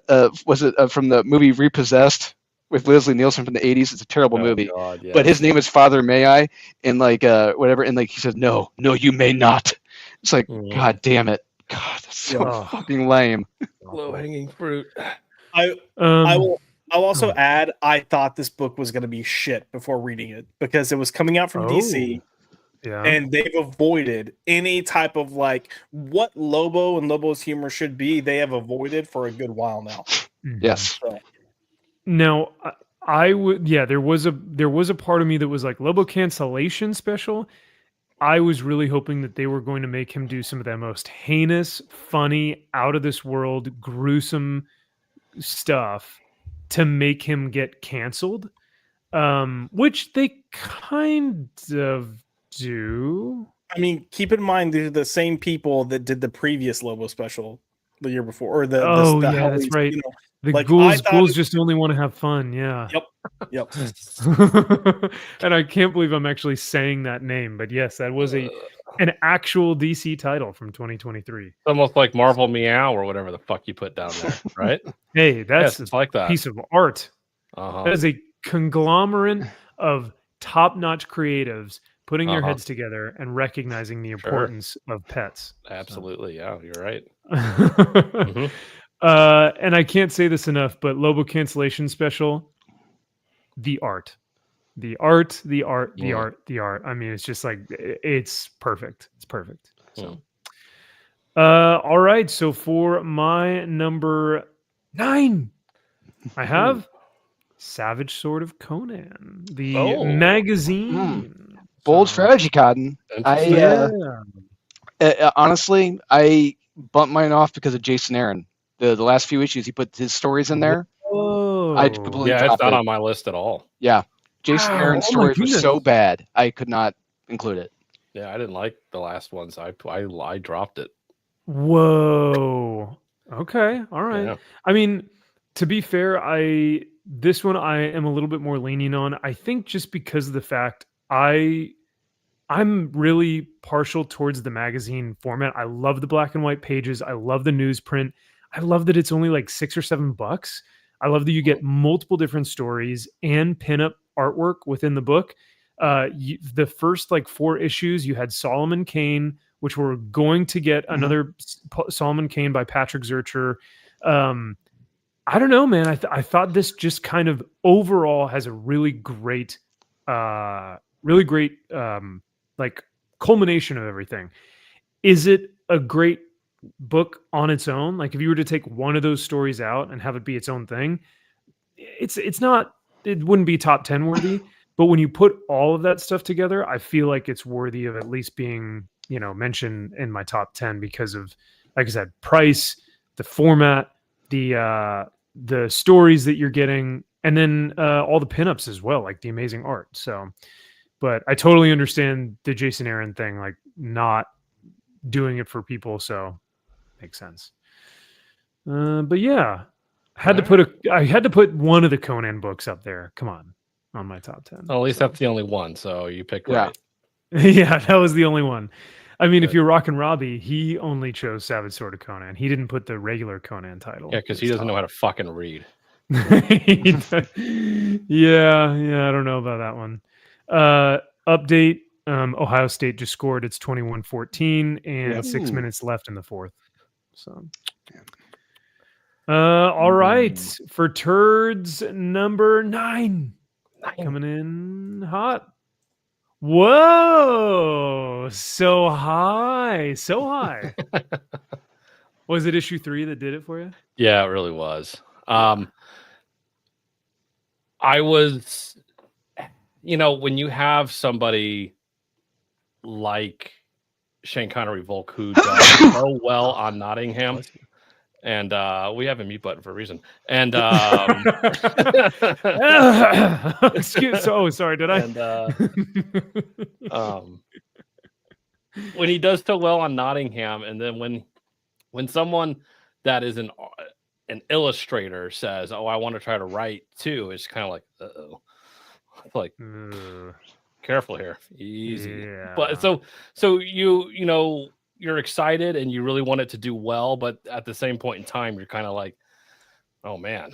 And so I went into issue 1 really excited because I'm like, this guy's great. If anything, the art's going to be fantastic. and it is. And Mhm. but he's actually a very good storyteller in the sense that he knows how to write anthology series like that. That's Yeah. something that it's not so crazy as I'm going to do this 15 issue epic series. It's Sure. like, no, I'm going to start off small. I can tell these short little stories. It's something personal to me. And at the same point in time, you can tell in his art that it's personal to him. Mhm. It's something that he really cares about. And it's, this first story he had to deal with, family members, talked about his dad. It's like there's just things in there that you can kind of tell are for him. And that's kind of nice with art. You can kind of look at that and be like, some of that's probably just for him. Like, we'll never know what some of this stuff probably means. It's just for him. And so yeah, the third issue, so far I had to give it its praise because 3 issues out, each issue is very good. And I'm really excited. I know it's only going to be 5 issues, but I'm really excited for the next issue. So I have to give my hats off to him because somebody doing the writing, the illustrating, and all of that, and having somebody else come in and do lettering, they're great as well. So no, this is a fun series. I can't agree more. Ross Wilson says Shane's art is awesome. His work on Nottingham is fantastic too. Shane's art is so good. Some of us own some. Select few. Anyway, yes, just a select few. But MG, I think, owns more than I do, but still, mine's pretty cool. I'm very, very honored to have that in my collection. But dude, no, I agree. I mean, when you see where my other Shane Connery Volk book is, a lot of it is because of the art. He has developed a distinct style and has created his own, like, stylized, heavy inked, and beautifully constructed, like, horrific beauty of art. And it really showcases in issue 3 with the World War I soldier. But what I really like about Prairie Gods is it promises on the Twilight Zone aspect of things. Like, issue 3 was a straight Twilight Zone episode. It 100%. was so sick. Yeah. Like, and then the visuals of like having this blacked out trench warfare and then that white door with the figure like stepping out, and the rest is, you guys have to read it. But this is stuff that you don't get anywhere else. You don't get it at Image. You definitely don't get it at the big 2 because it's too risky for the big 2 to do something like this. Yeah, Shane Connery Volk has proved not only can he illustrate, but he can tell visual stories through paneling and through his writing. So yeah, I'll give it to you. Prairie Gods is a great pick for number 9, man. Like I said, last week I said I reserve the right to change my mind. I may change my mind later if I see that Prairie Gods might have a better shot up here in the top 10. So we'll see. Well, I know, and I didn't want to do like it's like, well, he can only be on the top 10 once. It's like, well, obviously something else he was involved in is going to be up here as well. So somewhere. I don't know. I personally get a lot of emotion from his art alone. Yeah. So I was like, I have to put it up here because it makes me give some type of reaction and I remember it days later. So yeah, it has to be up there. Yeah. We've got Kaiser says, I wanted to like Nottingham, but the dialogue was so heavy. Oh, pleb. I'd read it again. So heavy. What are you talking about? Get an education and then read it. Like, come on. It's not that heavy. No, I'm kidding. It's called a dictionary. Yeah. I'm just kidding, Kaiser. But seriously, like, learn how to be smarter. Okay. Yeah. JK says, I thought Wraith of God made it last year. Did we put Wraith of God on our best last year? No. We don't put Indiegogo books or any of the crowdfunded stuff on here for that. Yeah. Now, JK, if we did do crowdfunding, it would be, that would be really hard to sift out because you're almost talking about essentially doing a graphic novel versus a single issue floppy monthly comic, right? Right. So, which, if we're talking Wraith of God, would beat out a lot of books. So it'd be top 2. It'd be between him and basically. It's like, I mean, everybody else is just kind of like, yeah. Well, I mean, we all know, like, all of the X books that we had in our top worst for this year, like X-Men, Uncanny X-Men, Dazzler, Nyx, Exceptional X-Men, that would all be like ISOM 2, Blood Ruth, Yaira. It would be my number. ISOM 2 would be the worst book I think I will have ever read in the history of fucking comic books. It would take so much for a book to be worse than that. Oh man, it's beautiful. I don't know what you're talking about. So Kaiser kept putting you to sleep. Oh, I will not hear such insolence. Kick him out of the chat. Shush. Yeah. Mods, can we do something about this? Yeah. So yeah, go comment that Max is a hypocrite. Yeah. Say my list is suck. So speaking of mods, we've got the gorgeous Tugs. Hello, Miss Tug. She says, beep beep mother hens. What's up, mother truckers? Hello to that Tug Life. Thanks for being here and saying hi. Yaira was a floppy, and ISOM 2 was much worse than 1. Oh, yes. I think that most people hold the consensus that ISOM 2 was worse than ISOM 1, but ISOM 1 gave us the classic car scene, so I don't know. I mean, that is part of his lore. It's iconic. But all right. Yaira has a floppy. Oh, yeah. Never mind. Great to see you, Tugs. And like I said, thanks for being here. All right. Drew, let's get to your number 9 of 2024. G.I. Joe, Ara. Praise Ara. Praise Ara. Was it the Mooneyham art? Oh. Was it the Larry Hama writing back on his famous title? I loved this book. I completely loved it. Action packed. It gave me what I wanted. I mean, Larry Hama, he has not slowed down at all. For a guy who's close to pushing 80 at this point, he's writing some of the most action packed books in the market right now. Every issue has been a banger. Every issue has been balls to the walls action with like at least 3 to 4 different stories going on. You have Joes versus Cobra. You have the Cobra faction against Serpentor against Destro against Cobra Commander.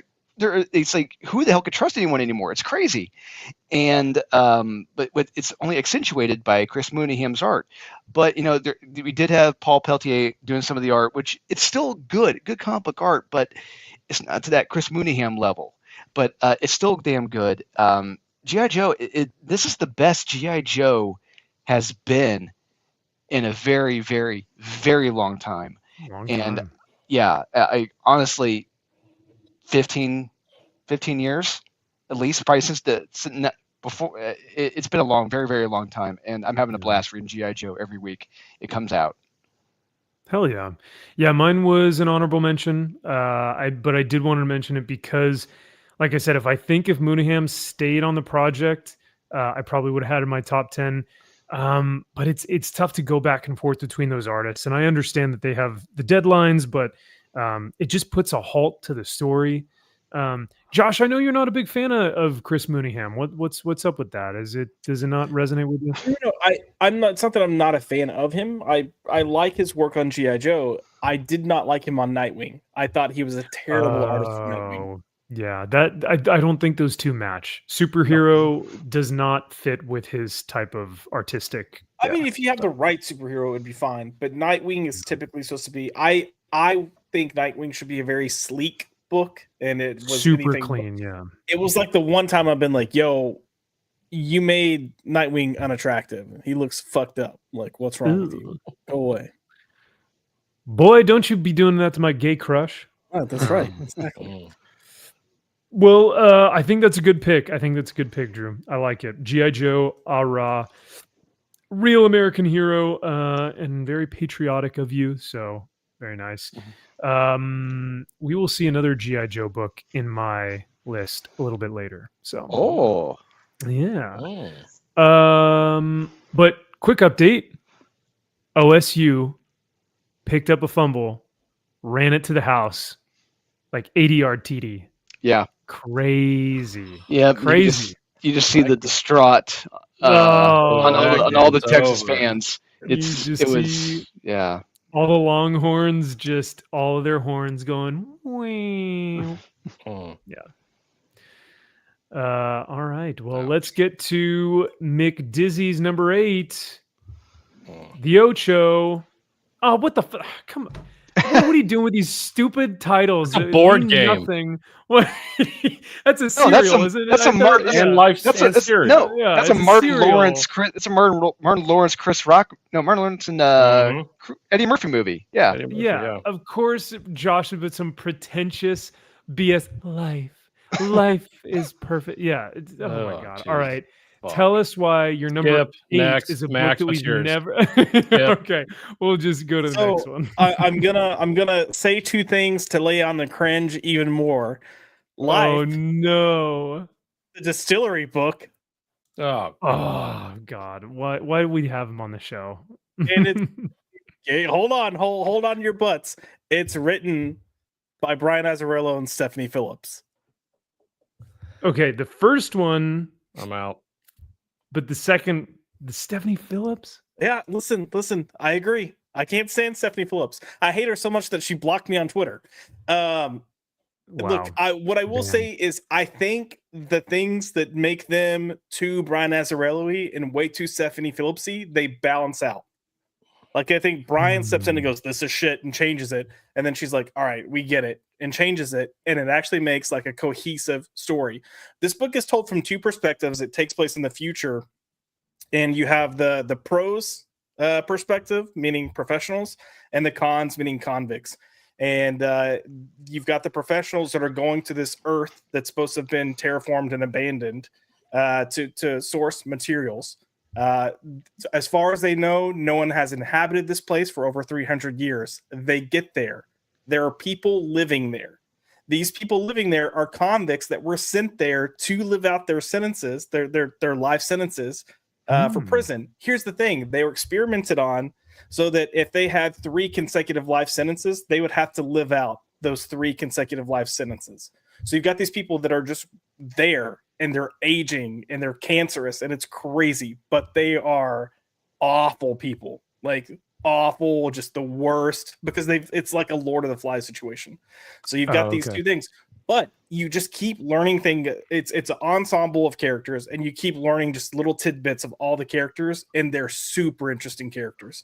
Like every time I think I figure out where the book's going, it takes a shift and goes kind of a slightly different direction, or a character will do something that I didn't expect them to do. It's definitely like a survival of the fittest, political, like you have my allegiance as long as it serves me. And then when it doesn't, I'm going to take this action. So it's I mean, there's a lot of backstabbing, a lot of just crazy shit going on. So it's pretty good. I am surprised. Art-wise, what are we talking? So art, I didn't like the art until they made the cancer reveal with the, because I was like, dude, why do all these characters look so fucked up? And it's because they literally have. I thought it was just bad art. Like I thought it was just bad art. But then you realize, like, no, it's they discuss how these people are like 400, 500 years old, and they shouldn't. They're like, okay. And you have cancer, and they're not getting treated, so their cancer is causing like physical. It's just infesting. Yeah. Yep. Like it's kind of wild. Yeah. So. Or sorry, not infesting, festering. Yeah. Damn. Well, Kaiser put it best. I was kidding when there was going to be a distillery book on today's show. Listen, if you had asked me at the beginning of the year, I'd have been like, no. But yeah. Yeah. Wow. All right. Well, MG is calling for your ban. So you've officially turned the chat against you. JK just says, I have no idea what any of that means. I would say the fact that it is written from 2 perspectives is also done relatively well. Between the pros and cons. Yeah, because it's written in a way that you're getting pieces of information here, and you have like an assessment of what's going on, and then you get the other side of the story, and you get a piece of information there, and you're like, oh shit, I had that wrong. Okay. But it's also what the characters are going through. So you're in this. So it's kind of like unreliable narrator a little bit. Correct, but you've got Okay. characters that are trying to survive at this point based off information they have, and then some of them are learning some of this information as well in these conflicts. So then that's making their allegiance a shift or change, or who can I trust or not trust? And How many issues are out for that? I think it's issues so far, but they're double-sized issues, so it's essentially like 8 issues. Well, they are like that weird like magazine stuff. Like they're as big as like a book. So Yeah, unfortunately. yeah, which is like Distillery. Where are you going to put those? You can't put them in a magazine box, but you can't put them in a short box. Garbage. Put them on top of the toilet. Yeah, or in the toilet. No, I'm kidding. MG says thanks for muting him while he explained that choice. You're welcome. We've also got Vex in the chat. Good evening, Vex, and thank you for stopping by. Love you. Hope you're having a great weekend as well. Got Darth Messiah coming in. He says, "Hey guys, question for the entire panel. What's your definition of woke?" Oof. Oh my gosh. I'd say simply it's putting an ideal or a political agenda above storytelling or character. Yeah. Yes, or character. Yeah, I guess it depends on like what. There's so much to the question, Darth. I think because it has the context of like woke in the context of entertainment, woke in the context of politics, woke in the context of like just life in general. Like when your goal should be storytelling, the story and the character, and that is secondary, third or fourth at the bottom of the list. I consider that a woke book. So it would be like intersectionality. Like the intersectionality theory, which is basically like kind of what do you call it? It's like intersectional feminism, which is inverting what like what the social norms are, or cultural norms, or something like that. MG says solid question for our best books of the year stream. We should have answered it on the worst books of the. Yeah. Go back and watch that video. You'll understand what woke is. Yeah, and I will say, Darth, woke, the term, has become so overutilized within the past 5 years that it really has no context or like real meaning anymore. Because now everyone can just be like, "Oh, it's woke garbage" or "woke trash," and it actually doesn't mean anything. Now I think when it's something that takes you out of the story. That's it's that you may not have noticed, but your brain did. It's just like the regular media says. It's like, wait a minute, that doesn't sound right. There you go. Well, yeah, no, it's a great question, Darth, and I think that to really answer it, I'd actually have to I'd want to do research and actually think about it before just kind of saying, "Oh yeah, this is what woke is," right? Because it started from the Black community saying "Oh, stay woke, man." Like, "Hey, these guys out here trying to kill you, stay woke." And so people from my understanding was that they were trying to say within the Black community to say, "Stay alert, don't put your guard down because race relations are high and people are going to be inherently racist towards you." And then the woke term got co-opted by everyone who started noticing lots of this identity politics being inserted into whether it was politics, entertainment, education, all that stuff got kind of festered and infested with these. Oh wow, Ohio State just won. Yep. 28-14. There you go. Last second. There it is. So yeah. Rye Guy KC says, "You know it when you see it." Are we talking prawn? Is that what we're talking about? Yeah, I mean, I will say there are certain people that have established themselves or their platforms that if you see a lead female or you see a gay character, they automatically are like, "Oh, it's fucking," and it doesn't necessarily mean that's woke, but yeah, just throwing that out there. Very true. A good example, we said it for years, is Midnighter and Apollo. When those two characters were initially written by Warren Ellis and then Mark Miller, they were terrific gay characters. But then as soon as they got eventually co-opted by Steve Orlando and others, it's like, wait a minute, something's not right here. The characters did not used to act this way. Steve Orlando actually did okay with Midnighter. It was freaking Grant Morrison that just ruined him. Oh no. Well, you also have guys that are, posting videos from their pools in Los Angeles where they're saying "woke, woke," and that also doesn't do very Indeed. well. So, Jack Frost says, "What's your definition of poignant and nuanced?" That's a very poignant and nuanced question, Jack. Indeed. Interesting. All right, my number 8 for 2024 of my top favorite books of the year, Sacrificers. Wow. High. Very high, very high. Yeah. But you cannot deny the feeling of just hopelessness when our little pigeon boy goes back to his home and it's ransacked and destroyed, and his family has been ravaged and killed because he escaped, and he goes back and he finds his little stuffed animal teddy bear and he holds it and starts crying. And the artwork is astounding. The fact that it can make me feel something about a little pigeon boy. That's crazy.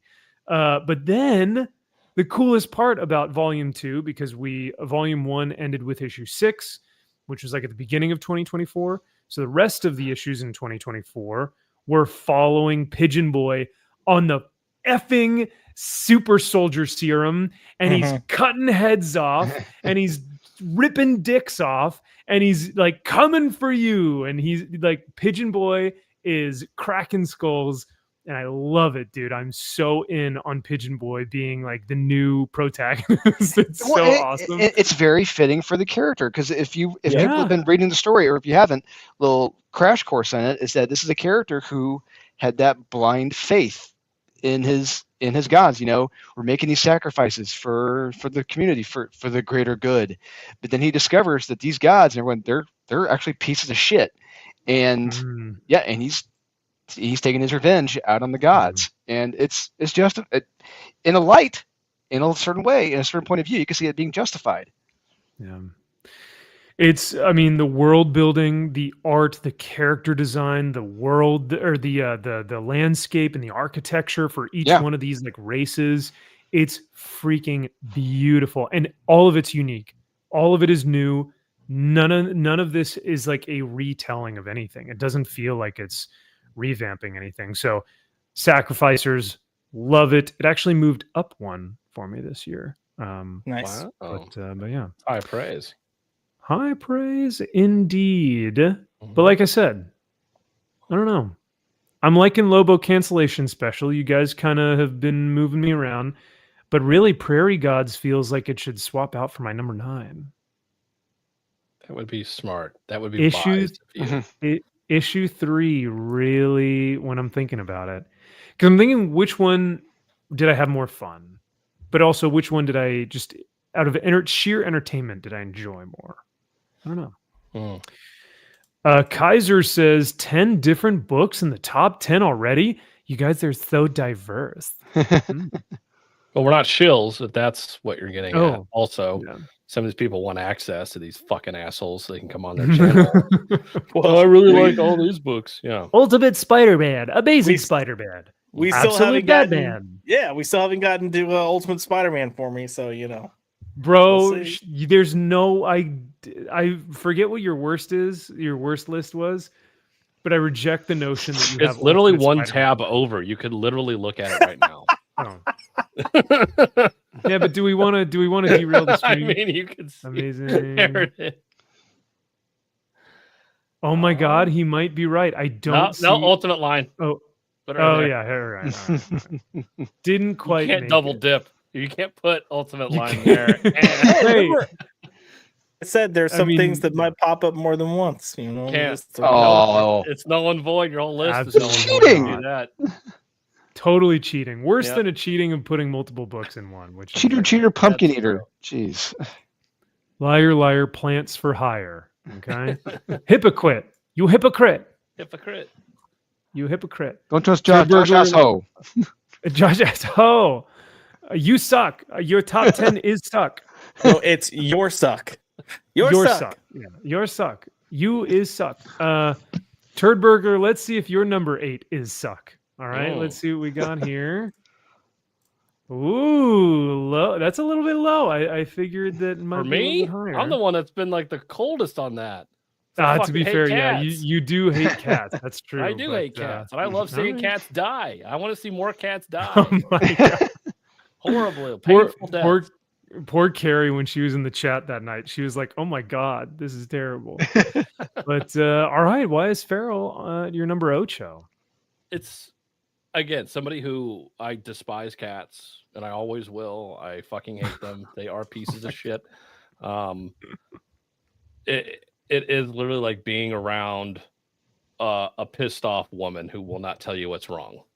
Oh, that's what cats are. Always, at any given point in time, and so if I the View, it's like being a guest on the View. Exactly, it's like just constantly. Well, no, those cackling hens can talk. Like, you know what I mean? They're yeah. Cats don't really talk all that much. Not with words. No, actions, just with screams much louder and than words. the glares that they stare at you with. Yeah. But no, if I can get a sense of fun and enjoyment out of this series, and how you pick up from Stray Dogs to this, I think it's a very fun, exciting, scary series, and the art is fantastic in this. I really enjoy that. What really got me to put it up this high was this latest issue. I really loved how that ended. That cliff. I mean, it was just like, holy shit. Like, if there's a series that can get me to come back to read the next issue and want to read it immediately, this is definitely on that list of series that I got to know, because I want to see more cats get fucking ripped apart because I hate it so much. So the old granny issue when they're in the house. Yeah. That is like, holy shit, what the fuck is going on here? Like, well, how it ends when they open that door, you don't know how they're going to survive after that. Exactly. And I'm like, I want to read the next issue immediately. I want to watch them all. Yeah. I want to watch them all die. My only thing, and this is why it's low on my list, is the moment I saw the locked door, I knew she had infected cats in there. So I was like, I didn't know that. I knew she was a crazy cat lady, but I didn't know they were all infected. I thought they were all going to be dead. Yeah, I thought they were all dead. I thought she was going to slowly kill all of them. Because I can't think of the main cat's name, but she kept saying she heard noises, and she's like, someone needs help. Like, and I was like, nope, they don't need help. You're going to need help. I was like, you know, when you have black people in horror movies and like, don't open the door. Cracker. Don't open. That was me. Oh, he went in there. Don't open that door. Angry says, why does Turd hate spaces after his numbers? Yeah, Turd. Come on. Basic grammar in an Excel sheet. What are you doing? But yeah, no, I mean, actually, now that I think about it, yeah, this is fairly high for you, for someone who really despises cats, but can it objectively recognize that the book is well told, well paced, great illustrations, and keeps you on the edge of your seat. I think you got a point there. We're trying to act like he's a saint because he put a cat book in his top 10 when he doesn't like cats. We're ignoring the fact that cats are getting absolutely mutilated in this book. Yes, fuck yes, and it's awesome. I want them all to die by the end. The humans are the real heroes of this story. As opposed to my cat book, which was Marvel Meow. So we see our different interests here. Yeah. Oh, Jesus. Very diverse on this stream. So yeah, that's true. All right. Oh, anything else with Feral before we move on to Dolan? No. That's it. Very well. Very well. Let's go, Doran. Let's go, Doran. Hypocrite. Flash Gordon. Now, this was one that I never really got a chance to look into or read or check out. So, but I've heard your praise on it. So tell us why it's your number 8. Yeah, I'll say real quick, Jeremy Adams, he is becoming the superstar right now in books. I guarantee you 2025, if look, Aquaman number 1 this year, it was a blast. I love reading Aquaman number 1. Probably my pick of the week. I really believe that with a book like Flash Gordon, a character like this, it's close to 70, 80 years old now at this point. You've got a lot of heavy lifting to do. You've got your back against the wall to make this a cool concept, a cool and a good, high-selling book. And he managed to nail it. And it helps to have an artist like Will Conrad with you to do the art. And the story is pretty damn good. You know, it's the Free Comic Book Day story opens up. The world explodes pretty much probably because of Flash Gordon, and Flash Gordon's become known as the World Killer. And most the subsequent issues have been Flash Gordon and Ming were having to work together to survive, especially on this new planet that they're on. And there's a certain legacy character as well with Flash Gordon they did discover is maybe in another body now. There's some great stuff going on in this. They're very action packed. They're not boring or dull. They're very kinetic stories and very well illustrated. It's amazing how much fun Flash Gordon is, and I just think of all the past attempts that have been made to make a Flash Gordon cool or a good story. Like, they've all failed. They weren't fun. He's made Flash Gordon fun, and I cannot help but recommend the series to anyone and everyone to read this. Hell yeah. And the fact that you said that Aquaman was good, was it this week or last week? Gives me a lot of hope. So it was this week. Cool. No, Aquaman was fun. It was a really good issue this week. Yeah. Yeah, even Josh was saying that there's a great episode of Mark Miller's podcast that he was on. And so I got to go watch that because I've never really listened to Jeremy Adams. I've never really read a lot of his stuff. So I got to do my due diligence and start reading more of his work. So, well, thanks for showcasing that to us, Drew. Because like I said, that Flash Gordon fell under my radar, and like once it was already like issue 2, 3, 4, I was already like, oh man, you've got to read them, man. You have to. They are so much fun. All right. Well, hell yeah. Let's get to McDizzy's number 7, and if it's not Wakanda Forever, I don't know what this. That was a great comment. Yeah, right. MG putting Wakanda Forever as Josh's number 7. Pretty smart. Pretty smart. But instead, is it going to be another distillery book? Wow, so high. Red Coat by Ghost Machine. All right, give us the reason why you liked Albert Einstein playing into the baby Einstein. So look, this is one of the books that I read like the first 2 issues of and then kind of didn't read. And I don't know what it was. I don't think I fully connected with it. And then I was like, you know what, I need to pick this up because Drew had been talking about how much he was liking this book more. And I was like, oh, I need to catch up. So I did, and for whatever reason, even though I picked back up with issue 1, and I just seemed to understand it better. Not necessarily the plot, but just the character. There's a certain kind of like sass to Simon Pure, right? That is there like a cheekiness to him that I didn't fully like grasp onto when reading the first time. And the moment like I kind of heard his voice while reading it, I was like, oh. And there's a really fun pace to this. I will agree with Drew. The potential that they have with this is limitless. Like you've got keep reading, MG. Just trust me. Because I was also like, I don't know how I feel about Albert Einstein. Like, this is just weird. I love Albert Einstein. But you get a good 6 issues for your first arc. And it really just it becomes fast paced. There's a lot going on, a lot of fun action. Simon is a hilarious character. I will say one downfall is it's a little predictable in a reveal. But my God, I was having so much fun with it. And just the cheekiness, Simon's cheekiness and his humor, and even Einstein's kind of coming in with it as well, was a lot of fun. But the fact that what Drew was saying, they've already kind of hinted at characters that you're going to see in the future. But the fact that you can go at any point within history since, the creation of our country and tell a story from is great. But what really put this in my top 10 was issue number 7. That issue where it jumps forward in time and you see Simon Pure go see Albert Einstein as he's on his deathbed. Oh, like I'm getting chill bumps talking about it. it was the first time that they let Simon as a character just stop, and you get to see his full humanity. Like, you get to see moments of it, but it's kind of reminiscent of a Spike from Buffy and Angel, where he's like, "Yeah, I've got some human sides, but I'm not really going to show you because that's not cool."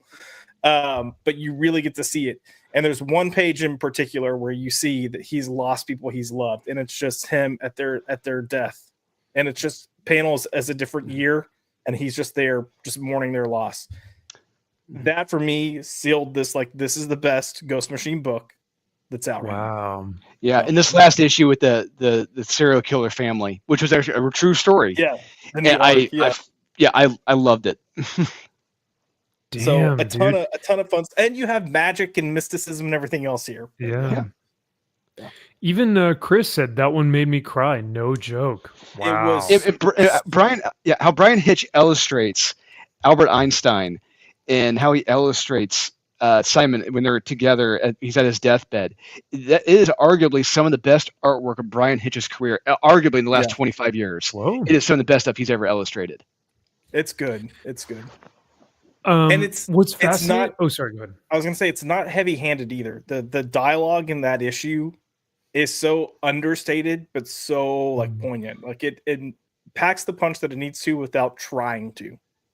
You know what? I hear a lot, and this is what happened to me too, man. I read the first 2 issues, and I was like, "Oh, okay," and then I fell off, and that's happened multiple times now. You said it. That happened to me. MG in the chat, that's what he said as well. Read the first 2 issues and was like, meh. I think even Kyle, I think you had said that, like, once you got to the Einstein part, you were like, okay. I wonder if maybe it's just passing those initial 2, like breaking that barrier of entry, and then once you get into it, you understand it more. I don't know, but I've heard now from Josh and Drew and a couple others that I really need to check this out. So get past those initial issues, because it gets so much better. It's really damn good. Yeah, and again, I made the comment that I didn't fully understand it, and I think probably a better phrase for that, or a way of saying that, is I didn't approach it correctly. I was almost approaching it as more of a serious type book, and I think if you read Simon as someone that is just kind of cheeky, like it's gonna like vibe with you so much more. Should he be voiced by Chris Pratt or Chris Hemsworth? I say Hemsworth. I would think Hemsworth. He's admittedly a little cowardly, and it would seem weird for Chris Hemsworth doing that. It's just, I don't know. I mean, kind of that vein, but a little different. Like, I legitimately think of James Marsters as Spike, and that's the same. Like, it's Spike. What are you doing here? 5 words or less. Out for a walk, bitch. Like, that's kind of his attitude. But also, Max doesn't know this, but Spike is also kind of like a little bit of a coward in some ways. Like, totally not, but totally is. So interesting. Okay. Which makes their sacrifice or courage all that much more courageous when they actually do it. So correct. Which may be foreshadowing, even though I don't even know the character. But all right, well, sweet. At least I know this one. If you were to put another distillery book, I would have kicked you so far off this stream. I promise there are no other distillery books on my list. Except for Marvel books, which your Ultimate Spider-Man book is still not mentioned. So, And we're almost into the top 5, so now I'm worried. Let's get into my number 7. Rook Exodus. Oh, wow. High. Yeah, very high. So another Ghost Machine book, but I mean, when you have modern Jim Lee on the art, speaks for itself. When he's illustrating better than Jim Lee, I mean, what more can you say? But yeah, no, I really liked it. It was super fun. And my only regret is that issue 6 landed like a wet fart. But for the most part, I was really engaged the entire time. And what was the other thing I was going to say? I think Josh, you mentioned it earlier. the amount of what this book could do and how much more we haven't even touched or explored leaves a lot more room for character growth. So I'm excited by that. And I think this book has a lot of potential, but I also like the uniqueness of it and the fact that we've never really seen something like this before. So, and cool designs all around. Like you said, this should be like action figures. Like we need a big truck of the Ursaw truck that's a bunch of bears and spikes and chains hanging off of it and stuff. It's a video game. That's what it is. Jesus. Well, I mean, video games have action figures too, and you make a ton of money. It'll be a video game. Don't worry. Yeah. I mean, I just want my toys, man. Give me my toys. They can't all be 3D assets, okay? What do you want, Kyle? I know. But shitty ass art. I know. Let's see. Did you put any 3D assets for your number 7? Did you put Yaira on here? Hey, we got Duke in the top 10, baby. See? Right. Now we're coming back. We're getting back into it. This was I had this, I think, as high as 5 at one point. Oh wow. Okay. Yeah. I think it was a couple spots higher. So this one, like these like 6, 7, 8, 9, and 10, I was moving these around like a lot. And yeah. I felt this is where it needed to be because the ones a couple higher are just hit me a little bit different. But this one, I was very surprised at Duke about how serious they made the issues and just a guy dealing with basically being gaslit by the American government into thinking like you're just crazy. It's like no, I fucking saw a jet turn into a robot and kill my friend, and they're like, no, that never happened. Like, what's wrong with you? Like, that never happened. And he's like, are you fucking like? No, I saw it with my own 2 eyes. Like, I'm not crazy. Like, and they're acting like, no, you're crazy. And or it's kind of like what's his name in the gum episode in Seinfeld when he goes Lloyd Braun. Lloyd Braun. Yeah. Am I crazy or is that a lot of gum? That's a lot of gum. Like, am I crazy or did that jet turn into a robot? Yeah. But then at the end, like it just ended. I loved that they stuck the landing at the very end of him being like, you're going to go to get your fucking payback on these robots. Let's go fucking find them and kill them. I very much enjoyed the series. I loved the character of Duke. I loved all of the players around him. I loved the art. The colors were fantastic. Colors are great. Yeah. It was just an all around fun series, and Skybound just is killing it with these series for the most part. So yeah, I had to give props to this for sure. Yeah. I really like Duke, and I think that that's a good spot for it. I had it at 7. I'll tell you, I had it at 7, but it moved. It moved. I get it. That's okay.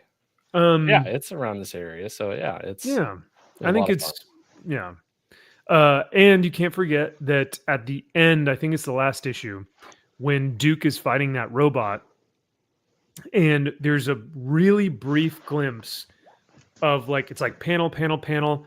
He's like fighting the robot. He beats the robot. Panel, and then there's a panel of Starscream like smiling at him, and it's like all drenched in red, and it's like he's like envisioning the demons of what he saw from that moment. He's almost kind of it's kind of a play on PTSD, very poignant and nuanced, if I might add. Indeed. But it's the demons that he's having to face, and he's remembering these things, and it's a flash. It's one panel, right? And I think for a lot of us, when you go through that kind of trauma, and I hate that word, but in this case, it resonates. You do like remember flashes, and you're like, "Oh crap! What happened?" You know. And I think that Joshua Williamson did that very intentionally. How as Duke is fighting, he's remembering these little moments of like, "Oh my god, I'm right. I know I saw this thing." You know, brilliant. So yeah. Agreed. Hangry says, if it wasn't for Ghost Machine, Skybound, and Distillery, I would have quit comics last year. Wait, Dysentery does not deserve to be in the same sentence as Skybound and Ghost Machine. Not at all. Huh? Go to the next comment. Oh, well, okay. Yeah. Oh, yes. Ah. Now my heart, my blood pressure went down a little bit. So, Mhm. but yeah, Ghost Machine, Skybound, and Titan, those were on top of it this year. Image was had some bangers, A few. but and maybe Mad Cave somewhere. Nah, I doubt that. We'll see. Eh. Just I one. mean, honestly, Mad Cave, 90% of Mad Cave is garbage, but then you get yes, some it like is. It really bangers. is. It's Like when they unfortunate. miss, but when they hit, it's like amazing. So They have lightning in a bottle with Shane, and they need to be paying him too much money. They need to be everything. they need to be looking at it and being like, we are overpaying this guy, Yes. and that's a good thing. All the garbage that makes money from the if it even makes money at all from the other books needs to fund whatever they're doing with Shane Connery Volk. Yep. So. Yep. Dolan, let's see if your number 7 is one of the Mad Cave books that we're talking about here. Oh no, a DC book. Wow. Green Lantern, the main title. Is this what's his name? Is this not Joshua Williamson? Jeremy Adams once again. Jeremy Adams again. All right, there you go. Yeah, once again, another example of what he has done here with properties like Green Lantern and Flash Gordon is that he has resurrected these titles. Flash Gordon was a nothing burger. There was nothing going on with Flash Gordon at all. Green Lantern, Jeffrey Thorne, I know people say he's a great guy, but what he did to Green Lantern, he fucking destroyed it. He came in and went scorched earth on it and just said, here you go, have fun. And what Jeremy Adams did, he saved it. He brought it back to life. He brought the core back. He had, every reason to not succeed, and yet he succeeded from the shit show he inherited. And I got to give him all the props in the world. And on top of that, he has some fantastic artists working with him. And he's been able to have these monumental, epic events self-contained within Green Lantern and within Green Lantern War Journal that I can't help but give him all the kudos and credit in the world. He has done fantastic work, considering the hand he's been dealt, and he's only getting started. Guarantee you, 2025, we're going to see him toward the top of the creative pile. Hell yeah, brother. Honestly, I gotta say, I'm not gonna lie. Green Lantern, that's high. That's how wasn't even on my radar. Well, here's the thing. Look, I'll say the first couple issues started off slow. I'll say that they did. Yeah. Mm-hmm. Issues 1 and 2, I'm like, this isn't really what I signed up for. Yeah. But then it ramped up. The hamster was turning that wheel faster, and where things were going, it's like, I'm digging this. I'm liking it. He's fixing this. He's fixing things. This is great. And the stories were fantastic. And the relationships between between Carol, her fiance, and Hal was great. And her becoming a Star Sapphire, and the new Lantern battery, and it's all great what he's done. And yeah, I've had a blast. Hell yeah. Josh, were you going to say something about Green Lantern at all? I think it's one of the books that people might be sleeping on, and I'm including myself on that, because I kind of got behind, and I know this is continuing to a degree, like what was kind of laid in some previous people before Jeremy, and he's kind of like taking that and like making this one big, massive story. Because I think even parts of War Journal he's pulling from, if I'm not mistaken. Yes, he did. That is correct. Yeah, he and Philip Candy Johnson, they created this self-contained event within Green Lantern, and it's fucking great to be able to just make an event within Green Lantern. That's fantastic. Don't put it across every fucking title. Keep it contained within Green Lantern, and he nailed it. Well, I will definitely need to go check that out, because Hal Jordan not only is my favorite Green Lantern, but I do think that he is objectively one of the best, if not the best. Created Willpower itself. Pretty cool. Or sorry, excuse me. He became willpower. Yeah. So for the sake of time, according to Tom King, he doesn't even know what will is. What is will? Oh my God, that's right. Mm-hmm. Deep down, he doesn't know what it is. Deep down. How are you so objectively wrong on your superhero takes when you write them for a living?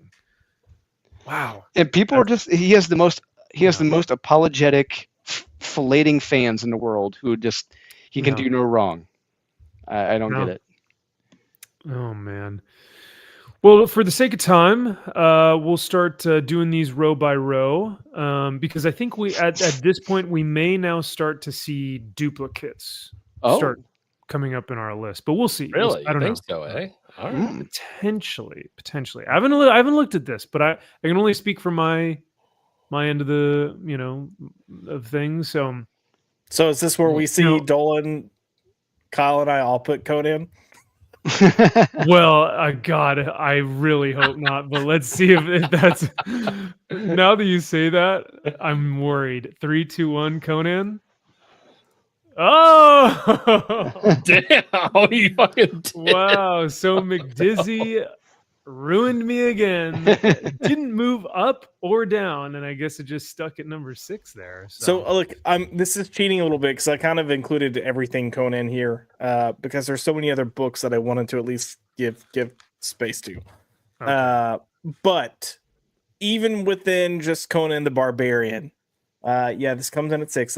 It's been solid. It's been really good. However, these last 2 issues with Danica Breen, no bueno. So, no bueno. But yeah, look, this is even at that, it's still not shitty. Like, it's been a really reliable comic, really good art, solid storytelling, a lot of action, a lot of testosterone, a lot of bazingas. Hey, yeah.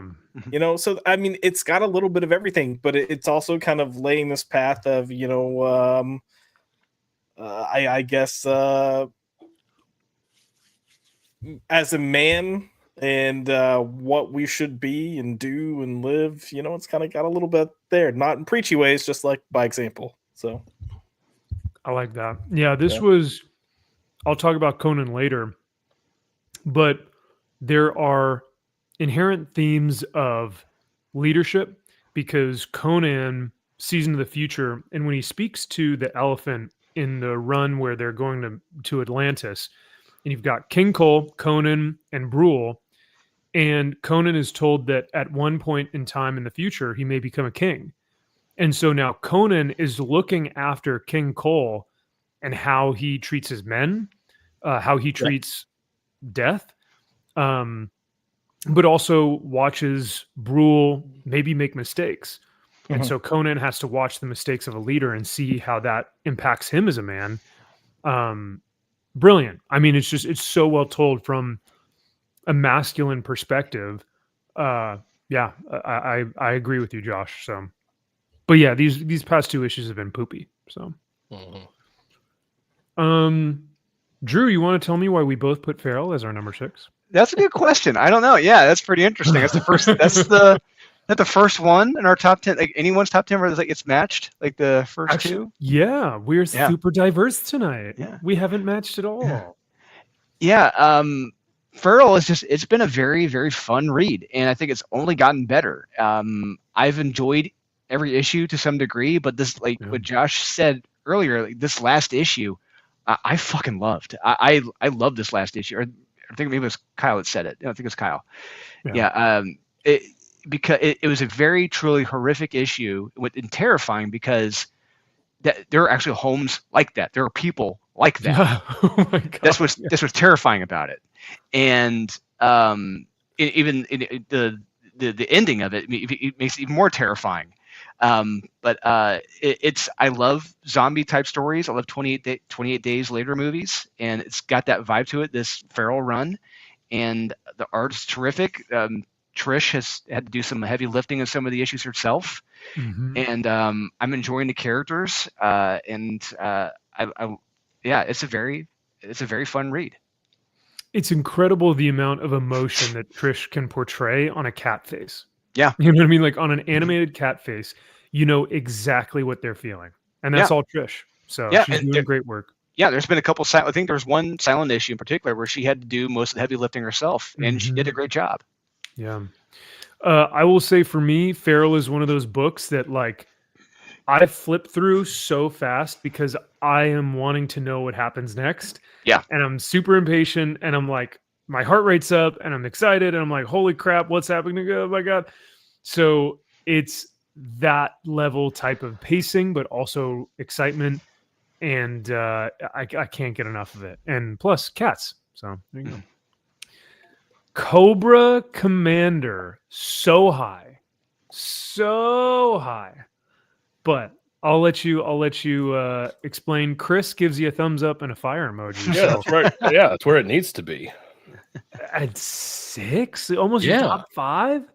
Yeah, you moved Dark Knights, All Winter, Sacrificers. Correct. I liked the first 6 issues of Sacrificers much better than the one he got his powers and started his God of War run on things. It was just like that's fair. Okay, I understand. Yeah. But no, Cobra Commander. Again, you're not a big G.I. Joe fan. That's true. Yeah. And so this doesn't mean as much to you as it does. But wait till you see where my Duke is, though. So that's fair. I mean, that sounded like an innuendo, but you want to see where my Duke is? I don't know. Is it in your fucking pants? Yeah. Like, I hope so. But yes, anyway, Cobra Commander. Cobra Commander. I mean, since the first issue, it's just been fantastic. How he is written. The dialogue for Cobra Commander is spot on. It is so fun. It's crazy, like the shit he's getting himself into at times. I mean, with those crazy Florida rednecks, it felt like an Eli Roth, Quentin Tarantino film, where he's just it's like, what the fuck is going on here? Yeah. And yeah, it was great. It's fantastic, and the art is great. And I just since issue 1, every issue has just gotten better and better and better. And again, these Skybound books, what they're able to do to build this universe out and to respect the lore and to actually have a plan in place with the Energon and what they're doing. It's like what Cobra Commander is trying to do. It makes sense for the character. The character sounds like him.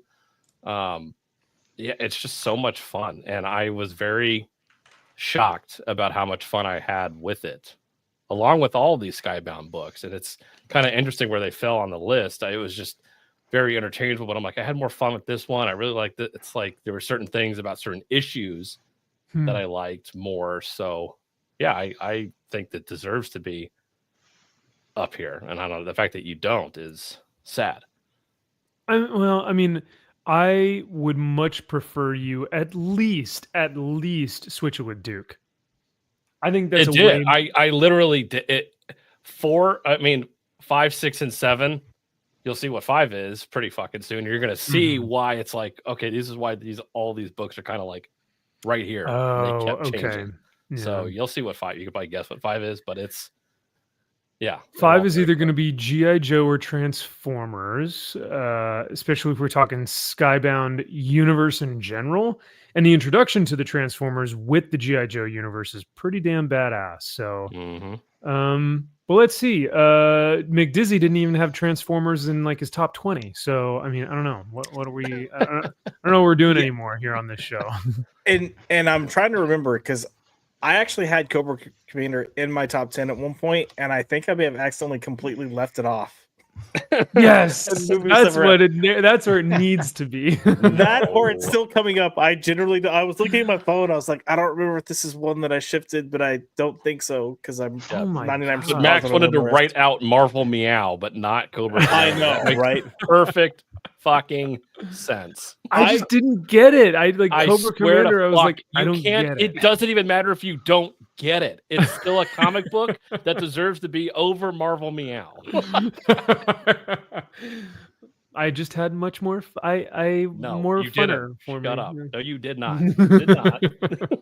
I personally loved when he was getting tortured and he's just like playing mind games with all of them, and you can Yeah. tell he's just having fun. Like he's getting stabbed in the thigh, but he's just having fun. Like, Yeah, a great issue. Yeah, and it's and like I've said this before, like on our streams or like with Wes, the Joshua Williamson who's writing the stuff for the Skybound. This is the guy I want to hang out with. This is the guy I want to party with. The guy who's with DC, dude, nerd. Get the fuck out of here. Get the hell out. Nerd. You're a fucking nerd. It's just like, dude, get out of here. And this guy, Skybound, dude, I want to party with this guy. This guy's awesome. And Drew, you bring up a really good point. He is having so much fun with these titles at Skybound. Like Josh Williamson on Skybound is like having a blast. He's smiling ear to ear. He's like writing this stuff, and he's like, "Yeah, that kicks ass." Like you can just tell he's engaged. He's passionate. He's involved. He's so much more present with the titles at Skybound than he is with DC. It feels like he's just very distant and flippant. Well, the checks are probably bigger at Skybound and Image. You think so? And he's probably getting more support there too. Yeah. Probably more creative freedom. Yeah, as well. I hope so. Yeah. Zax, what's happening, brother? Great to see you, man. Thank you so much for being here. We love you, Zaxy Poo. Hope you're doing well, man. I know you guys just had a loss in the family with the little pup. So my prayers go out to you, man. Losing a pet is no easy feat. So love you, man. Hope you're doing all right, though. All right. Well, let's get to our number 5 pick of 2025 for the 4 of us. Whoa, McDizzy with a. I mean, what even? Well, okay, we'll get to that. The brothers put Transformers at their number 5 pick, breaking the top 5. You know what? I respect it. And I even respect Turd Burglars even more because issue 4 was a straight banger at that hospital scene. Yep. Broke me. It broke me. So Dolan and Turd, what are Transformers doing at breaking the top 5 ahead of all the other Skybound books, or a lot of Skybound books? How are you feeling about that? Kyle, you want to go first? You go. For me, when it was announced Daniel Warren Johnson was only going to be doing the art for like the first 6 issues, I mean, most of us thought that, oh my God, this is the beginning of the end, and because we saw with this, as soon as they announced who the artist was, we looked at what he was doing recently at DC, and we're like, this fucking guy, really? But sure enough, I mean, this is the one artist who has come in to replace the previous artist where there really has been like a lesser jarring change. Like it's pretty much almost the same, especially in the detail and with the tone of the art, and if not better in some of the issues. Like this latest issue, holy shit! Like I said, I needed 2 hands for this latest issue. It was amazing, and he has blown me away with his art and the story that they're telling right now. And each issue, it's got me wanting to come back for more. That's what's important. As we get higher in the list, the more I want to come back to read the issues. The more, and Transformers is only getting better, especially as this last issue, and the stakes are rising now. And then, specifically, well, I'll say this, Drew. I think Jorge Corona,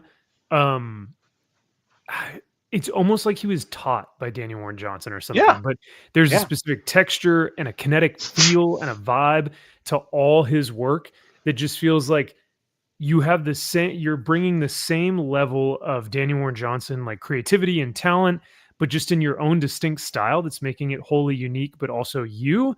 But then there are panels where I'm like, that actually kind of looks better. Yeah, maybe not better, but like maybe just like for what you're doing, this fits better, right? Or like I don't know, I can't really put my finger on it, but there are moments where I'm like, this is brilliant. So he is doing great. Jorge Corona doing great work.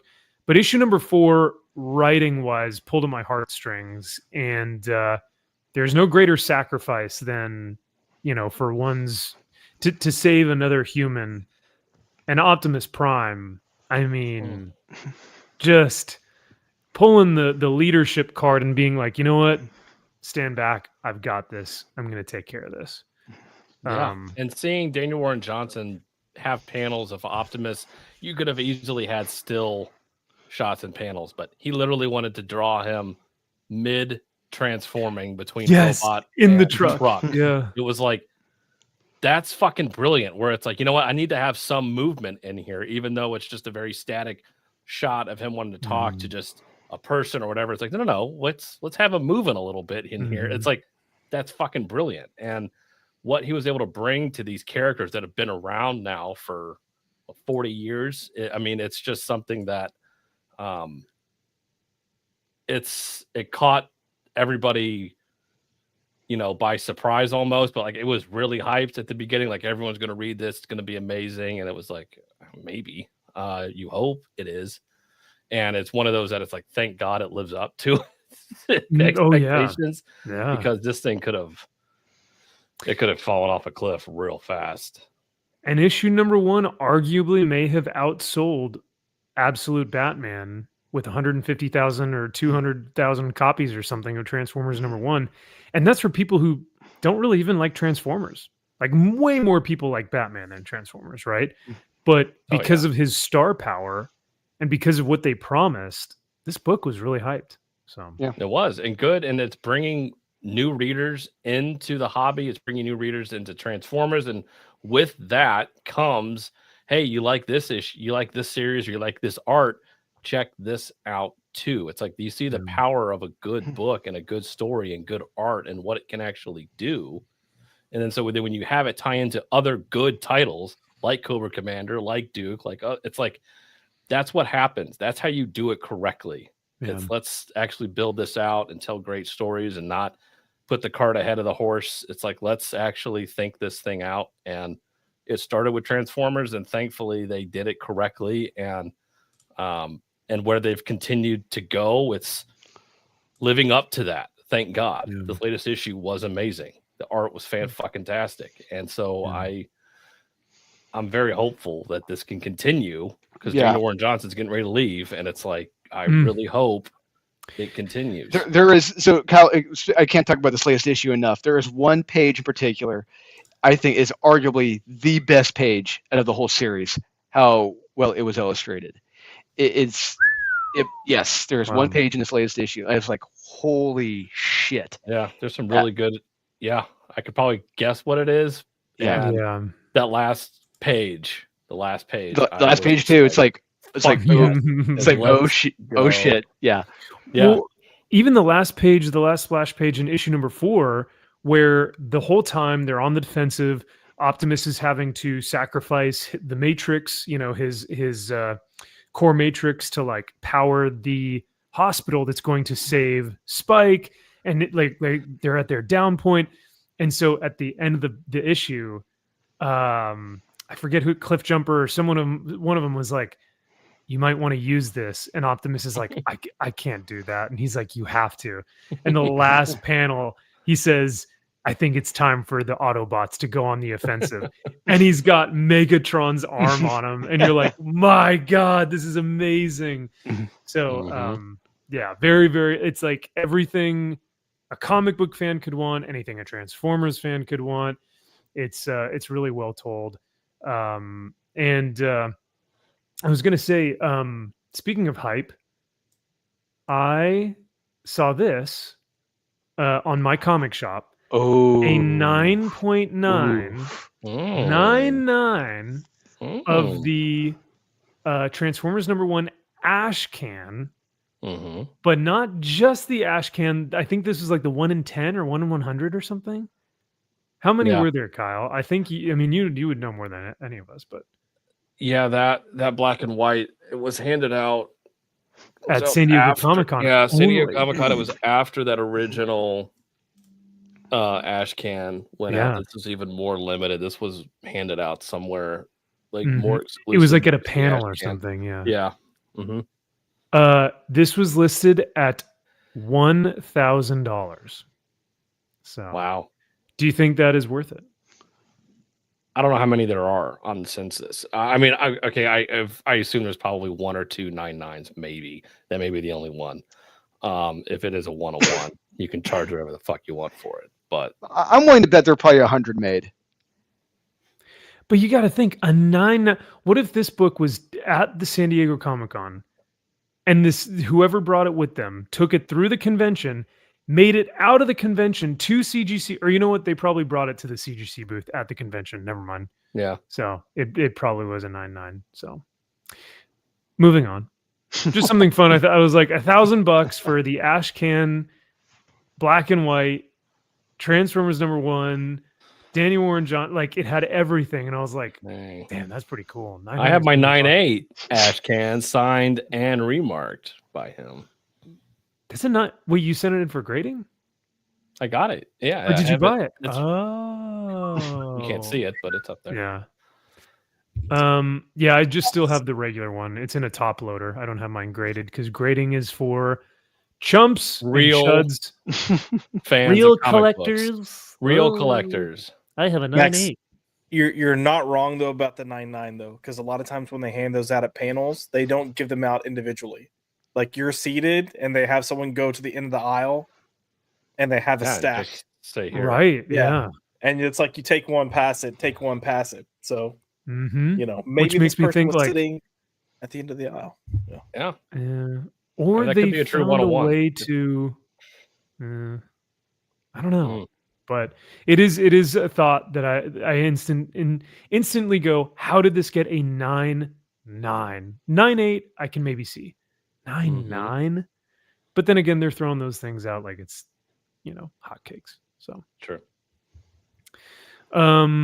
Zach says you boys are so well organized. Well, we take ourselves very seriously, and we are very gay. So there you go. Yeah, Jack says, don't let them fool you, Zach. They're all gay. So Josh, it like rubs off on us because when you put stuff like Swamp Thing and Poison Ivy, feral trees, your gayness rubs off on us. Tell us why this is at your number 5. It was a fantastic one shot. And the fact that Drew doesn't have it listed in his grouping of number 10s is criminal. But no, it's probably the best that Swamp Thing has been for decades. Like just and you don't agree? Ram V's run I thought was pretty good.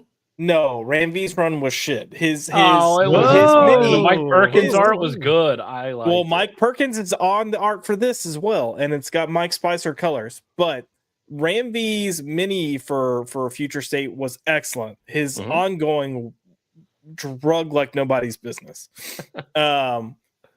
Honestly, the only other thing that's recent that I can remember that I thought was solid was Jason Fabok and was it Tom King and Jason Fabok? Oh, that winter special, right? Yeah, that was good. Mm-hmm. But I feel like this was just a better character story. It does a lot of really good stuff. It lets you kind of explore and understand Swamp Thing as a part of the green. You have Poison Ivy there kind of being very Poison Ivy, and he just lets it known like part of the reason you are this way is because you keep one foot in humanity. But what really surprised me was the end and the twist of the story, because they're losing control of the green. The plants, these trees are attacking them, and they should control it.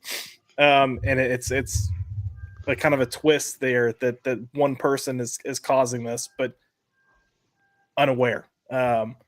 And it was actually a pretty sad ending and not what I'm used to seeing in mainstream comics today. If you go back to the late 80s, sure.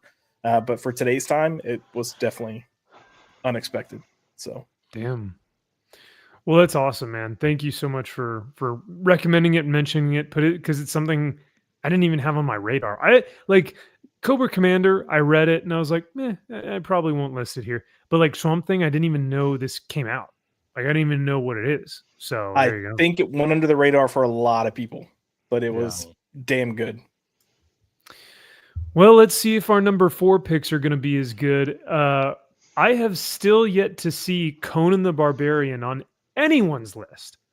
So I'm getting a little worried number now because 6 we only for have. John. What are you talking about? Yeah. Oh, sorry. Excuse me. Yeah, I didn't see this. But so I'm getting a little bit worried because we were only down to 4 spots left, and so I'm like, watch it. I'll also add that you commented that 2 of the 12 issues were, quote, poopy. Well, I don't even count those because one of them came out in 2025. You had 4 solid from Braithwaite. You had 4 solid from Delatorre, and then you had 1 poopy one. So It was a good poopy. All right. Let's see what the number 4 is. We're into our top 4. Interesting. Muy Very interesante. interesting. Muy interesante. Gentlemen, tell me why this is so low. Number 4. I figured this would be higher. Huh. McDizzy and Turd. Better. No, this is a really good book. I think part of what hurts this or makes it number 4 instead of potentially higher is that it's only 4 issues. You know, I think if I had more with it, if we'd had a longer issue run, we probably could have gotten even more out of it. I guess is what I'm saying. But and God, why can't I think of his name now? Michael Walsh. Yes. The fact that he delivers the script and the art, since he's doing both, he's able to tell the story with a lot of like leaning heavily into the visual storytelling because it's just one of those things that sometimes you lose when you have a separate writer and artist. But because he knows his vision, because it is just his vision, he's able to prevent himself from overwriting. And sometimes writers in comics overwrite instead of letting their artist just take the lead or trusting their artist to deliver. Tom King. Man, oh, excuse me, Tom King. Yeah. Oh yeah. Oh, one. Well, Tom King just writes yes and empty platitudes for days and just overly saturates. But yeah, no, I think it's a beautiful book. I think it's handled very well. I love that each issue is from a different character's perspective for the most part. And the addition of the little boy just really kind of drove this home for me. So solid book. Kyle, I thought you hated this thing, so I mean, I never expected it to be.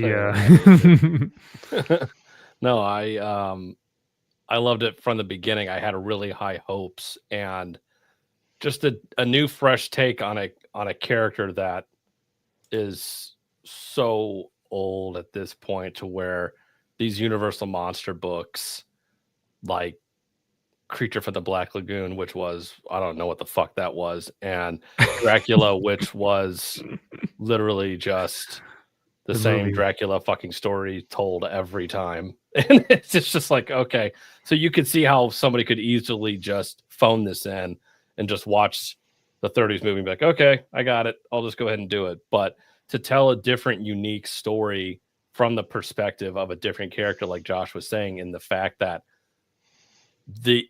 each individual piece of the monster and what each one represents and how it's represented and why the monster is afraid of fire and what happens with that. It's like just little things like that you're bringing to this character and bringing to this world that is so old but rich at the same time is amazing. And the art is fantastic. I tried to hunt down some OA. Shit was fucking expensive. Really? Man. His art is not cheap because I asked because I wanted some. And when I found out how much it was, when they said, well, we have payment plans, I'm like, well, all right. Payment plans. Oh, boy. Yeah. I hunted for some. Wait, do you think it's expensive because it's him, or do you think it's expensive because it's Universal Frankenstein? Oh. Yeah, that's a good question. I would have to say it's. I don't know how well known he is. I think it was probably because it was Frankenstein. Like everyone knows Frankenstein, sort of thing. Right. Like that's just something that's just ubiquitous. It's like everyone knows. So it probably was because the character itself. But yeah, this thing completely caught me off guard, and the fact that I didn't think I was going to enjoy it as much because the other ones in the Universal Monster series let me down so much that when they get it right, it deserves all the praise. And this got it right in every facet. And I thought this was fantastic. Agreed. I may have something to say about this in just a moment. So, yeah. Really? I will say this was the one book. I mean, it was one of the books that I knew for sure was going to be in my top 5 before I even started making my list out. Like, it was no question. It was locked in. This was locked in. After that first issue. Yeah, this was number 2 at one point, by the way. Oh, I'm very intrigued to see what beat this out from your number 2. Yeah. I might as well just reveal it just so I can talk about it at the same time to save time. But mine is actually coming in at number 3, which is fascinating because I would have thought that Kyle's love for just horror and universal monsters and Josh's love of talented writing and prose and understanding when to write and when to let the art do that's speaking for you. This was like masterful. Like this was a masterclass. And I came into this knowing nothing about Frankenstein, knowing nothing about the universal monsters. Like all I had heard is that James Tiny Onion had did a shitty job of the vampire one, of Dracula, right? So I came into this being like, yeah, I was like, I don't care. You know that one vampire. Yeah, one of those vampires. Universal did a vampire movie or something. Yeah, was it Black? Like, I read, Yeah. I read Vlad the Impaler. I read Vlad the Impaler by Kelly Jones this year, and I was like, that's way cooler. Like, I don't need Universal Monsters, whatever. Bela Lugosi, cool, I get it. But Boris Karloff's Frankenstein. I've got 4 sayings for this comic: hands of a father, brain of a killer, heart of a lover. I think my favorite issue. And eyes of a monster. This was like reading a well-told novel. Like we give comic books, like we call them funny books and we call them, it's just fun.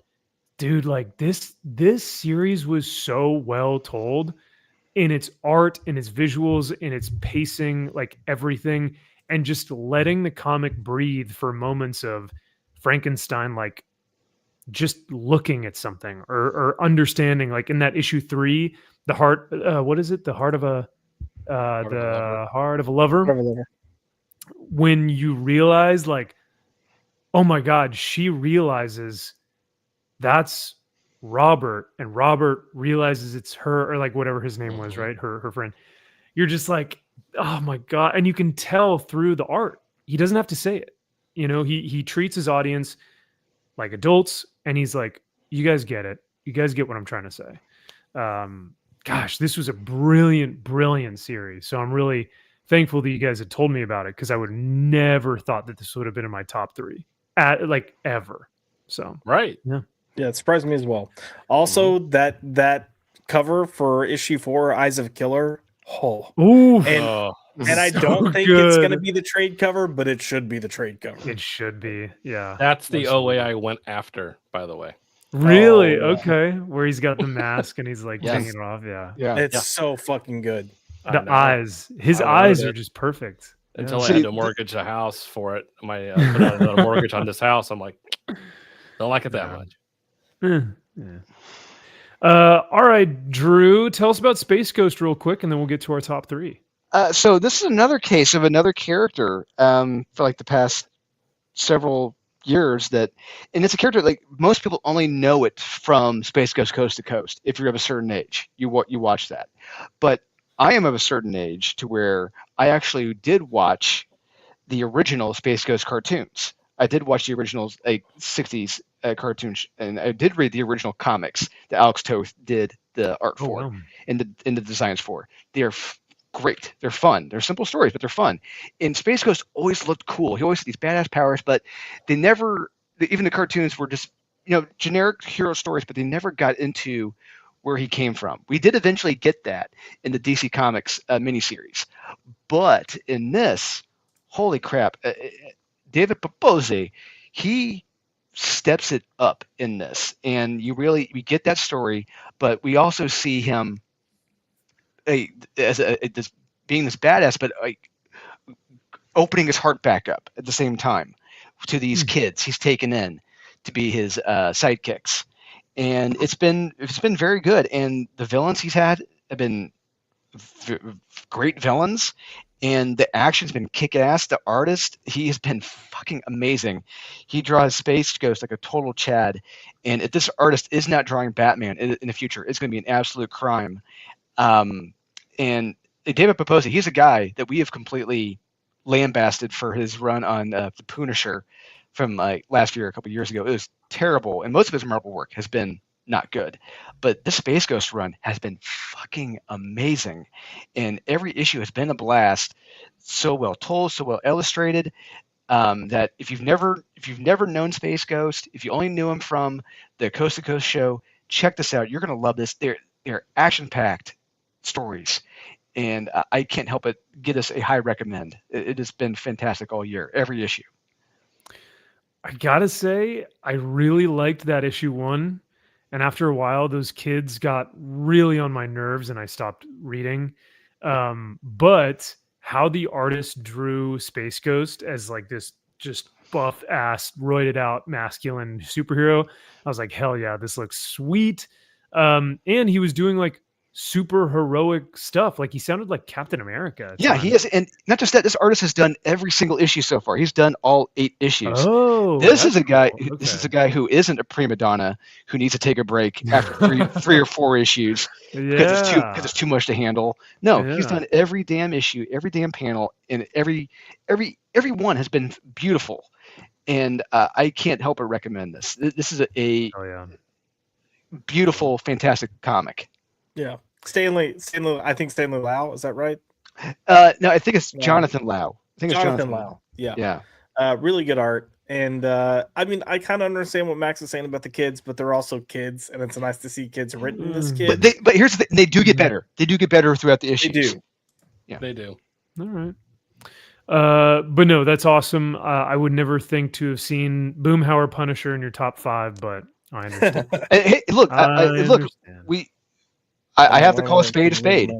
And if it's a damn good book, I'm going to call it a damn good book. And this is a damn good book, despite his best efforts. Yeah. Well, damn. I respect it. And you know what? You're not the only one who has sung its praises, right? Like I know a lot of people are digging Space Ghost right now. So, and yeah, Bjorn. Oh, sorry. Go ahead. I was going to say one more thing I'll praise about this. It's got more of like an old school approach to how they're writing these comics. Each issue is pretty much a standalone issue with like its own kind of adventure. And you have little arcs carry over just between the 3 leads. So like their relationship is your arc. But everything else is pretty much like, you know, here's this issue with this character that we're facing. Here's this issue with this character that we're facing. And it was kind of refreshing to have that again. Okay, nice. All right, well, now it gets to the point where I can start to kind of whittle things down, and I'm going to start guessing. I'm thinking maybe Drew is going to have Conan. I think Turd Burglar is going to have Bear Pirate Viking Queen. That might be too low. That's too low. No, you know what? Turds is going to be Nottingham. I'm sorry. You guys already know mine, Frankenstein. McDizzy is a wild card. Josh, I have no idea what you're going to put here. I genuinely, it could be Ultimate Spider-Man, or it could be, who knows? But let's find out. The number 3 comic of 2024, our top. The top 3. Wow. a broad sweep across the board.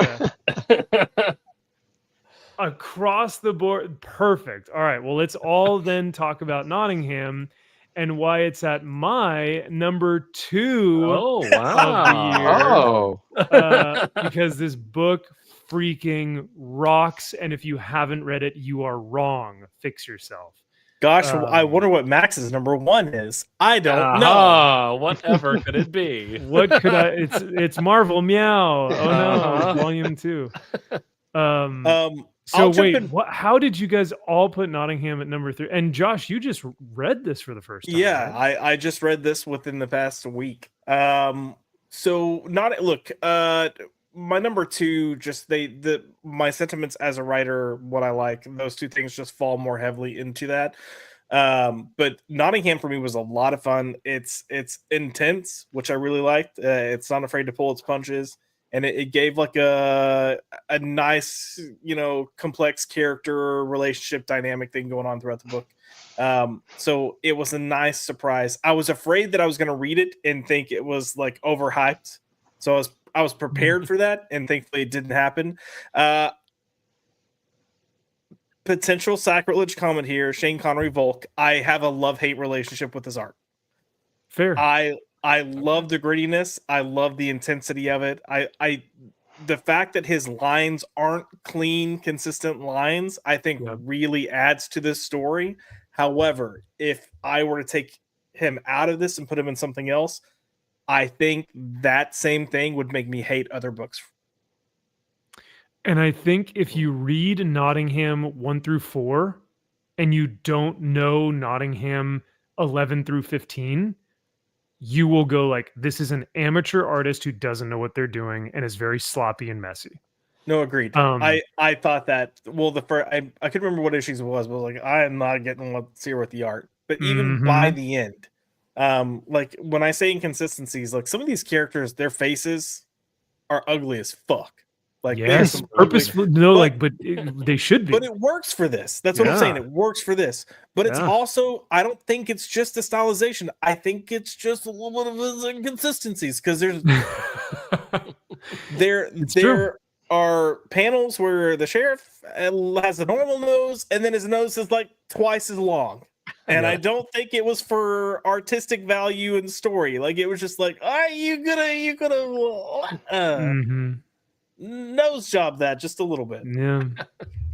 No, it's fair because like I remember the guys and I looked back at his issue 1 and then we looked at issue like 11 or 12 and we were like, look at the difference between 2021 Nottingham and 2024 Nottingham and where he was and where he's been.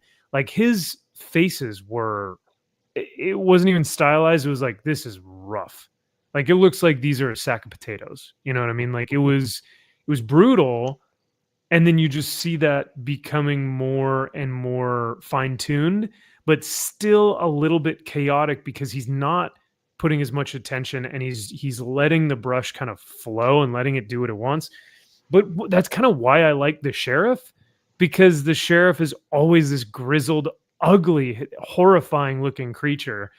And that's kind of why I like how he's stylized him as that, but I don't know. Anyway, and so what else did you guys think about Nottingham? I mean, the last pages of issue 15 are near perfect. All I gotta say, I'm gonna say before you just jump in, is that history is written by the victors, and how the series ends, it fits. It perfectly fits the story of Robin Hood, and it's like they told a beautiful story from beginning to middle to end, despite Max Passaggio's best efforts with her Tales of Nottingham one shot. But it was terrific all the way around, in my opinion. Yeah. And I can't help but recommend this to anyone and everyone. Dude, yeah. What a way to end the series where you have the take from Everhart or what is it? Everhart Blackthorne, I think is the Everard Blackthorne, the sheriff of Nottingham, seeing it from his perspective as this man who is trying to bring peace to Nottingham, but finds a way to almost kind of make things worse while he's trying to do it because of all the other factors that are against him, whether it's Maid Marian or Friar Tuck or Hood himself or King Richard the Lionheart. He's always finding himself in the midst of this chaos. And so to see it from his perspective is fascinating. And to get that last issue where you find out why he has been seen the way in legend as we've all seen him as, God, man, it pulls at your heartstrings. It's crazy. Yeah. So. Kyle, anything else before we move on to the number 2? No, I mean, we've interviewed Shane. We've talked about this. We've gone over it. I mean, we all have our reasons why, and we've talked about it ad nauseum sort of thing. But to tell a story as old as Robin Hood, again, something that has iteration after iteration after iteration. I mean, so many. It seems like once every 10 years is a new fucking Robin Hood, and it's just it's like, okay, Russell what else? Crowe. Yeah, well, what if Robin Hood's a hero this time? It's like, well, isn't he always a fucking hero? So like, what if Robin Hood's a black woman in Canada and Robin Hood. That worked out well. So to be able to have, because we've never known the sheriff of Nottingham's name, like that's just kind of how it is, and so to be able to actually give that character a name and for us to be able to understand that character more was a brilliant way to bring us into this world and to tell this epic story, because that's what Robin Hood is. A lot of characters, a lot of time, the Crusades, I mean, everything going on in that world. I mean, it's a huge undertaking, and to be able to do it in a different way and to be able to tell a complete story in 15 issues and to be able to have the same writer, artist on it throughout, I mean, it is an epic. It's one of those things that you don't really see that much anymore. And it's fantastic that we're able to have it. And it's one of those things that you're sad to see it go, but it's like, you know what? We got it at least. Yeah. So enjoy it while you can. And I kind of like that it's just the 15 issues, because we don't have to worry about, are they going to do a revamp of it? Nottingham too. Right. It's like, bringing somebody else in, a new artist, a new writer. Oh God. This time it's personal. It's like, nope, no, Blackthorn, no, that's not, like, if you've read issue 15, this story can't continue on. So like, yep. So I do have to shout out David Hazan as well. We've been shouting Shane Connery Volk's praise a lot, which he deserves for sure. But I also want to mention David Hazan, who's been in the chat before. Agreed. He has talked, about working with Shane and how great it's been. But his writing in this truly is something very masterful. And I agree with you that it is an epic, almost to the scale of a lot of people refer to this as almost like a Game of Thrones. There are a lot of moving pieces. And if you are not focusing and understanding who the characters are and where they play, you will lose your place and you won't figure out what's going on. And it's a fresh take on Robin Hood, the mythology of Robin Hood. And it's one of those where it's like, why didn't anyone think of this? And it's just until now. It's just, this is one that's like, it's destined to be made into a movie or TV series, this take on it. And it's like, I'm just waiting for it to happen, because it will happen. Robin Hood will definitely happen before this. Robin Hood had to crawl so that Nottingham could walk. Yeah, true. Or fly or whatever. Anyway, let's get to the number 2 pick, because now we're down to Conan or Bear Pirate Viking Queen for, I think, the majority. I didn't see Bear Pirate Viking Queen in yours, Drew. Nope. I think you might have left it off because I don't think you understood it. You didn't understand the brilliance of it, I don't think. But yeah, I didn't. Maybe you did. Yeah, didn't understand the poignancy and the nuanceness and the nuance to it. So understandable. The number 2 top book of 2024. Wow. So, okay, so Drew has got Frankenstein at number 2, even higher than all of us. We've got Conan, specifically issue 12, Nottingham for me, of course, and McDizzy with Bear Pirate Viking Queen. All right. Who wants to go first? I mean, I guess, Dolan, do you want to just kind of briefly sum up what we talked about with Frankenstein? Yeah, I'll summarize. Yeah, just Kyle knows. Ever since I was a kid, I've loved the Universal monsters. We've loved the Universal monsters, and I love Frankenstein. And I know I've gotten pushback for my takes on what James Tiny Onion and Daniel Waters did to Dracula and the Creature of the Black Lagoon, but I don't care what they say. Those books sucked. SUKD sucked. And but what Michael Walsh did here with Frankenstein, he gave it a unique. He gave it from different points of view. This film, which was great, especially the early on with the kid, then the wife, and then Victor at the very end. Henry in this at the very end. It's all beautiful and so well told, so beautifully illustrated, and a very beautiful ending. I completely gush over this because I loved it. It's just, this is what the Universal Monsters deserved, not someone doing a fucking copy paste job that Tiny Onion did for Dracula. He did. It's a copy paste job. He didn't do jack and shit. Yeah. But Michael Walsh did. He did something creative here, and I got to give him all the credit in the world. And I absolutely loved it. And it's very hard to find someone who can take a movie that's over 100 years old at this point, almost 100 years old, and 80, I'll say 80, and just give it a unique spin on it and make it seem kind of fresh and fantastic. Amen, dude. Amen. The fact that he used the body parts for each issue, brilliant. It's brilliant. How did no one ever think of that before? Like we said with Nottingham, how did no one ever think of this before? Like, it's perfect. So shout out and amen to Michael Walsh. I always want to call him Matt Walsh, and I'm like, no, that's not the right Walsh. McDizzy, I am fascinated by your number 2 pick. So you understood Pirate Bear Viking Queen. You its poignancy and nuance really captivated you, and you found meaning in the dreamlike sequences. Absolutely.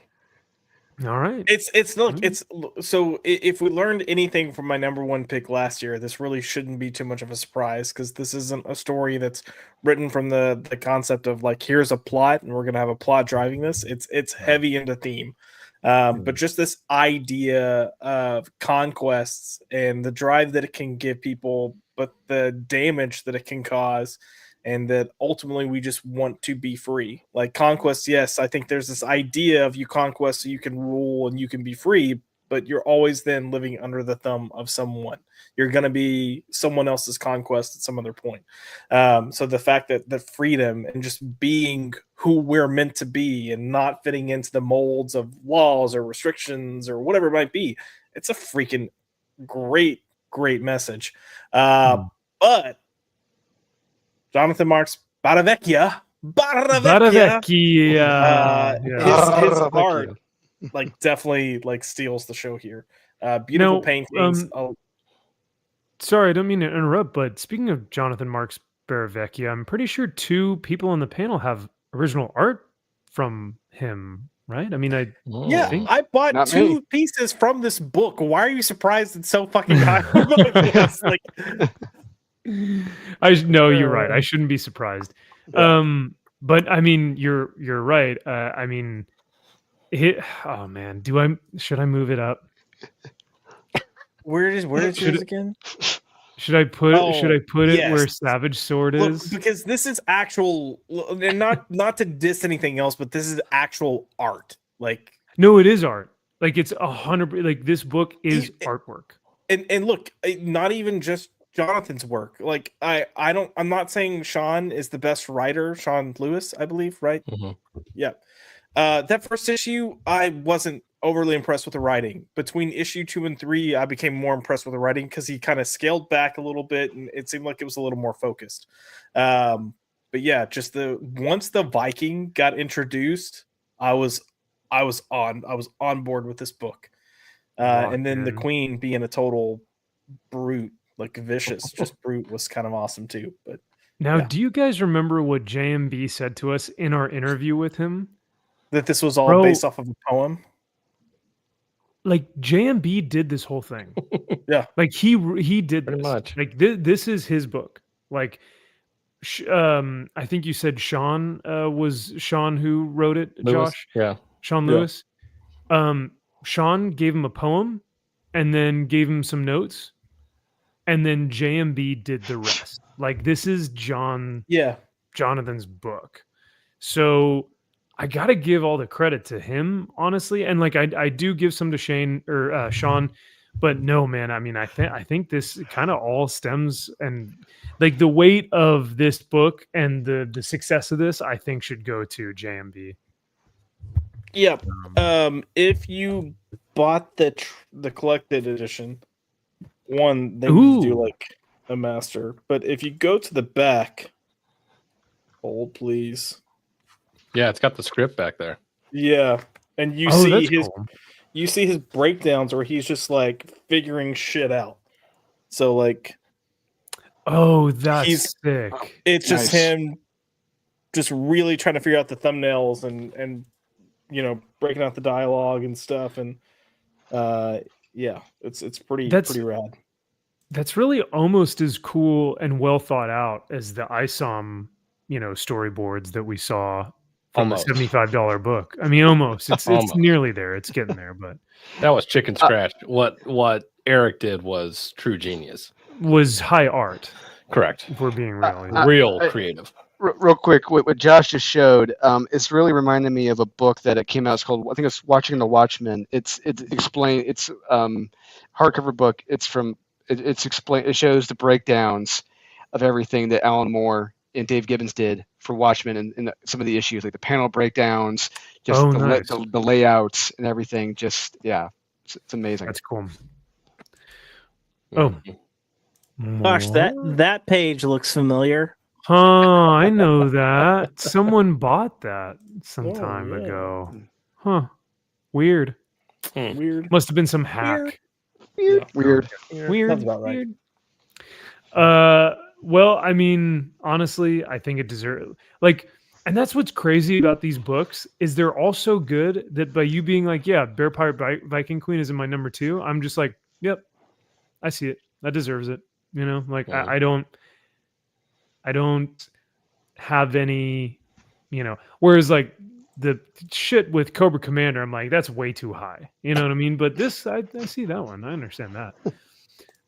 Speaking You're not of smart way enough too for that high, book, and that's all right. Oh, you mean all the rednecks, the Florida rednecks in Cobra Commander? Yeah. Not high. Somehow you can't grasp that. That's okay. Yeah. That's fine. I understand. All I gotta say is I lived in Florida for 6 years. I lived in the Panhandle. I know those Florida rednecks, and they are real. Yeah. Oh, they exist. They exist. They're beautiful. Why issue 12 here, Turd? Why Conan issue 12 specifically? I don't know if you remember that issue, but that was the last issue of that arc. And that was like that when they're in Atlantis. That very first page right before Atlantis, where he's like, the skull is like that, you know, the black stone is mine. And then you get Thulsa Doom's backstory and you get that fight at the end. I'm like, that fucking art in that book just honestly blew me away. Like, I just remember reading that issue and just that from page 1, I was just like, holy shit, this guy doesn't deserve to be in comic. I mean, look at this page. Yeah. I mean, Skeletor. Yeah. You want to talk about high art? Oh my god. Right there. And the colors. Right there. The eyes. I love it. Delator. I mean, Rob is, and what's crazy is that this looks like this was from the 70s. Yes. Mm-hmm. Like this looks like Buscema. The ink work, how he does the ink, yeah. it looks exactly like it. Yeah. Yeah. I mean, it's just look at that. Yeah. I mean, it's would you perfect. look at that? Would you look at that? Would you just look at it? Would you just look at it?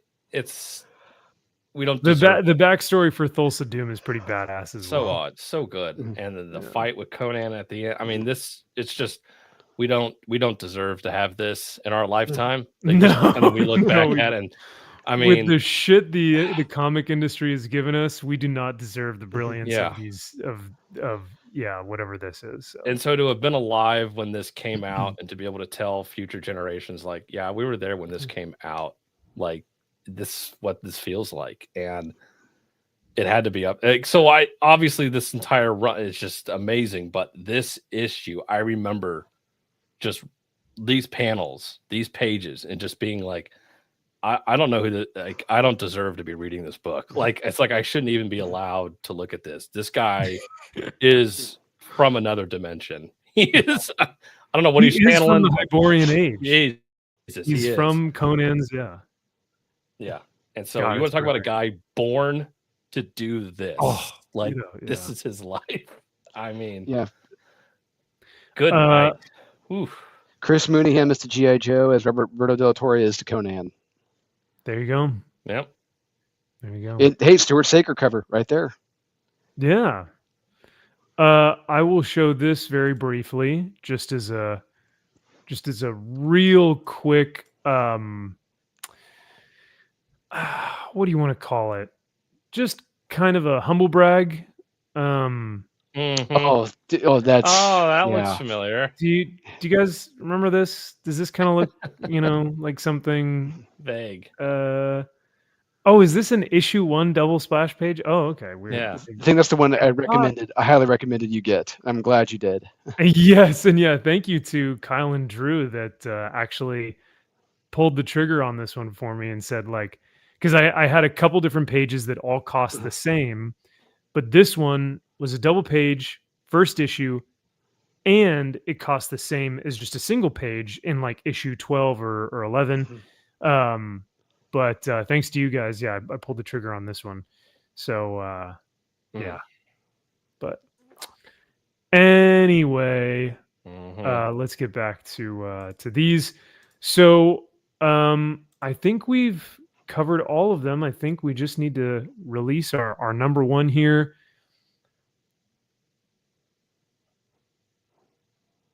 Dolan is I don't know. Josh, do you Drew's go back up? Are we yeah, what are we feeling with Drew here? I don't see Has he done Conan? Yeah, I'm saying Conan. Okay. You're saying Conan. I haven't done High Street yet. That high? Number one? He wouldn't have High Street. I would say Conan. Yeah. I think Conan. Turd is by far Bear Pirate Viking.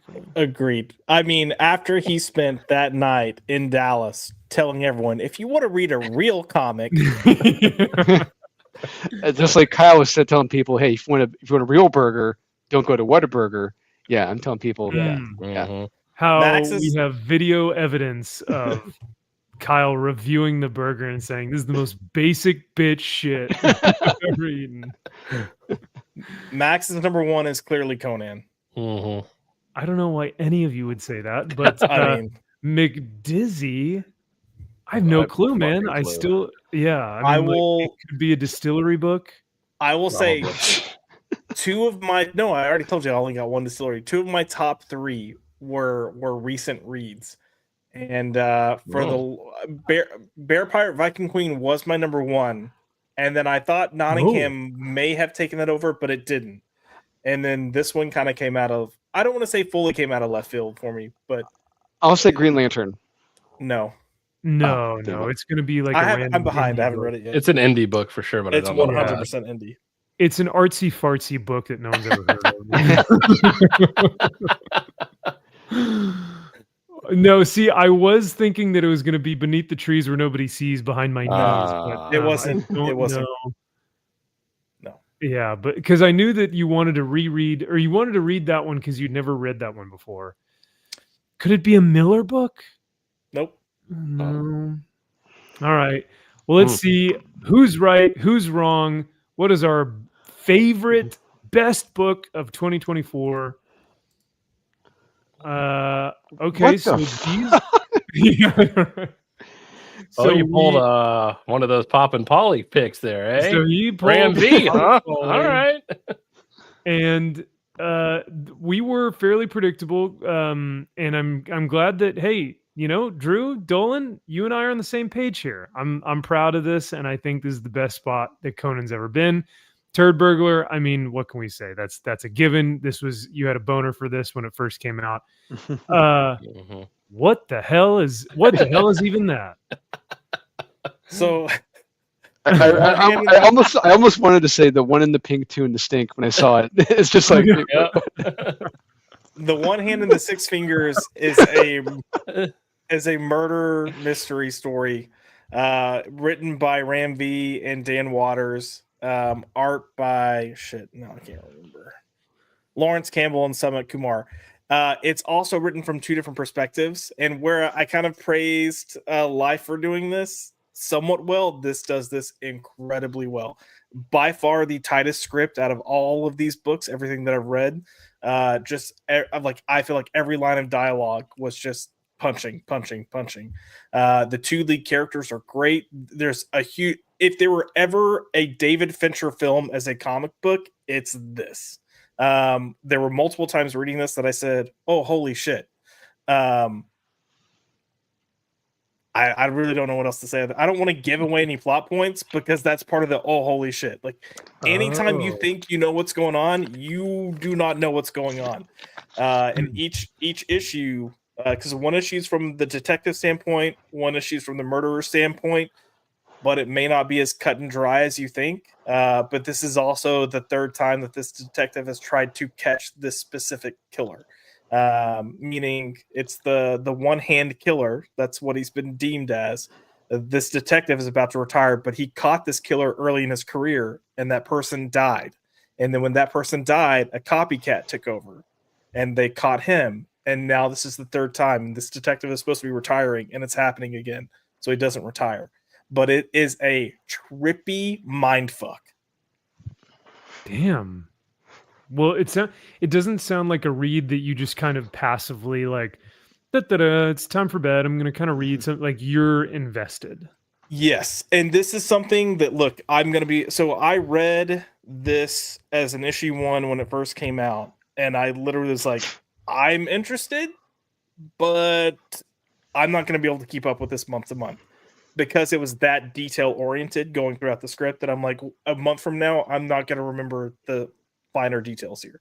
So this is definitely something you need to read as a trade to really experience it. But yeah, no, just tight script, like super tight script. Fascinating. All right. Okay. Well, I think this is it. Turd, do you want to talk a little bit about Bear Pirate Viking Queen? Because I know that this was your jam. You bought original art from this guy. He's created a cover for you. I mean, we've already praised Jonathan Marks Baravecchia.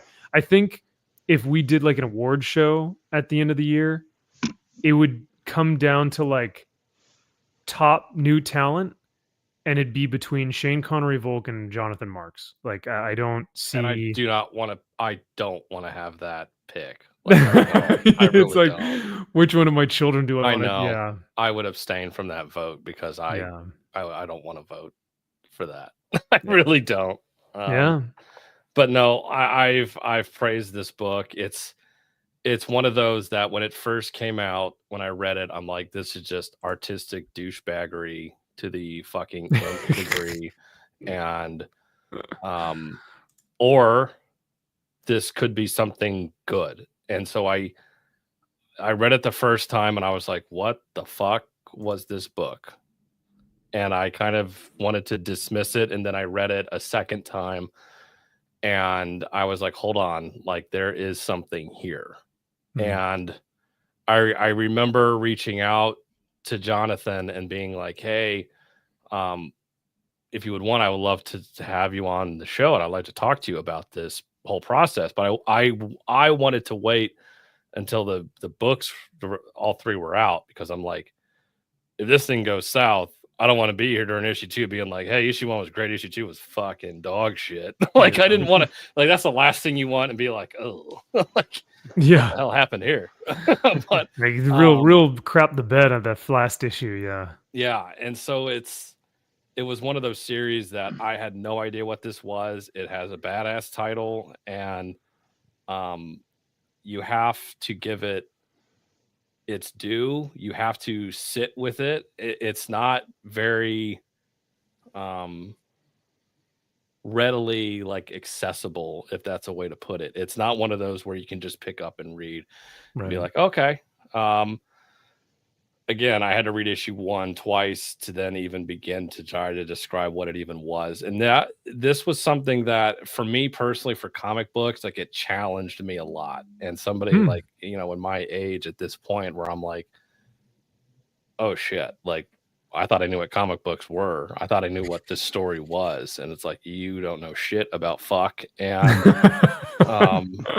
I was really pleasantly surprised at what this book had to offer. Again, Jonathan's art, I cannot praise it enough. This guy, again, what he does, when I got the OA from him, like how this guy even puts stuff onto paper is unlike anything I've ever had and anything I probably ever will have. And I hope I get to work with him in the future. I've reached out to him. We're talking about things, possibly working, collaborating on some things. It's like I personally resonate with his art because that's kind of something that I vibe with, like stories that I want to tell, a vibe that I want to go for. It's like I resonate with it, and I understand that's not for everybody. People could look at this book and be like, nope, that art sucks. And our mom, Drew and I told my mom, because she was an English teacher for a very long time, and she loves comic books, obviously, because she got us into comic books, and she was around us with all of our bullshit comic book stuff. And so I told my mom, I'm like, you got to check this out. This book is fucking amazing. And I gave her the trade, and she's like, I hate this. She's like, I cannot stand this book. She's like, why would you give this to me? Yeah. She's like, I hate this art. It is terrible. I'm like, wow. First off, you're wrong. And secondly, get out of my fucking house. You're no longer my mom. Yeah. Who are you? But yeah, she did not like it at all. And I think that is the point of art. It's like, it's not for everyone. And that's what makes this so great. Yeah. And it's one of those books that, like, I'm kind of glad it's not on everybody's list. I was watching some of these dipshits on YouTube. It's like, nobody's talked about this book. Dude, all. No one talks about any of these. And not even a dislike. I could even see if it was a book that, you know what, I don't even like it. It's like, okay, like, at least it's on your list somewhere. It's like, nope. But that it doesn't get views, it doesn't get traction, it doesn't get access. Bear Pirate Viking Queen will not get you access to the next Marvel panel. You know what I mean? And so it truly is a testament to showcase people who have been reading these kind of niche comics that you have to take a chance on, or something that may challenge you. And then you have the review and you say, this sucked, or actually this is pretty good, but no one will even give it a chance. But we will talk here in just a second, because Kaiser actually broke down our aggregate top 5 between all 4 of us. And we'll see kind of where things landed. So I thought that was pretty cool. But sorry, go ahead and finish up, Kyle, about BPVQ. BPVQ. No, I appreciate books that challenge me and make me think, or can elicit some type of response or action out of me that, it's not, oh, that was good. You look at my top 10 and it's like, it's kind of, that's not really all over the place, but you can tell it's like, oh, Doom one shot, a Marvel book. Yeah, that's fun. Mm-hmm. Transformers, Frankenstein, it really, tugs at your heartstrings. It's like, it's runs the gamut, but the closer you get to the top, it's more of like these books elicit something from me that really resonates with me. And Bear Pirate Viking Queen, if it's a book that makes me read it twice, and then I'm like, holy shit, this book is really something special, and then it gets better each issue, and then issue 3 happens, and it's like, holy shit, this thing is a fucking masterpiece. Like, every page is just absolutely gorgeous, and you can look at it. I reread it again. I had the trade. I read each single issue. I have multiple copies of every issue, but then it's like, I wanted to read the trade. But then I wanted to read the trade. They don't have a gold foil of Bear Pirate Viking Queen. Hey, if there was, I'd fucking buy it. So no, but I read the trade because I'm like, I actually didn't read all of this together, and so I had the trade, and then I read it again last week, because I'm like, I want to make sure it's my number 1. It was pretty sure it was, but when I read it again, I was like, fuck yes, like, yeah, it is. You're like locking it in, locking it in. Yeah, I was right when I put it on there, and I was like, okay. So yeah, it was a pick I never saw coming, and something that happened last year that was just a gem. Hell yeah. Well, Zach says you guys forgot about ISOM number 2. No, we talked about ISOM number 2, Zach, but we were saying, oh no, we said that if we were to include graphic novels / crowdfunded books, it may have made this list, which was our worst of the year. So I don't know if that would necessarily be good for business or not, but I mean, hey. This is funny. Jack Frost says LGBTQ+. Got everything in there for you, buddy. Lesbian, gay, bear, pirate, Viking queen. Yeah, I Queen, mean, what yeah. else do you want more? He's got it all. There it is. Yeah. So, oh my goodness, Gavin, you got to try Farrell and Kaiser. Go back, give Nottingham a second chance. Get through that first arc, and I think you're gonna really dig it, man. But let's see. There was one other thing. Oh, and then I'm so sorry, Drew. So this one shocked me because the last time that you and I talked about Conan, we were talking about the not the White Queen, the something Frost Giant's queen, the Frost Giant's daughter. Thank you. Frost Giant's daughter, and I remember it was kind of lackluster. Drew was kind of wishy-washy. He was like, I've read it before, right? It's just another story. It's the same thing, but yeah. Well, yes and no. Yes, in that sense, like I've read it before, but what Jim Zub had done in that story is that we were seeing belief and faith through Conan. We were seeing what he was raised to believe, what his nation believed, and why he didn't. Like he was struggling to believe in that, and then he comes across the Frost Giant's daughter, and that changes his outlook on belief and faith in what he sees. And I enjoyed it from that perspective, and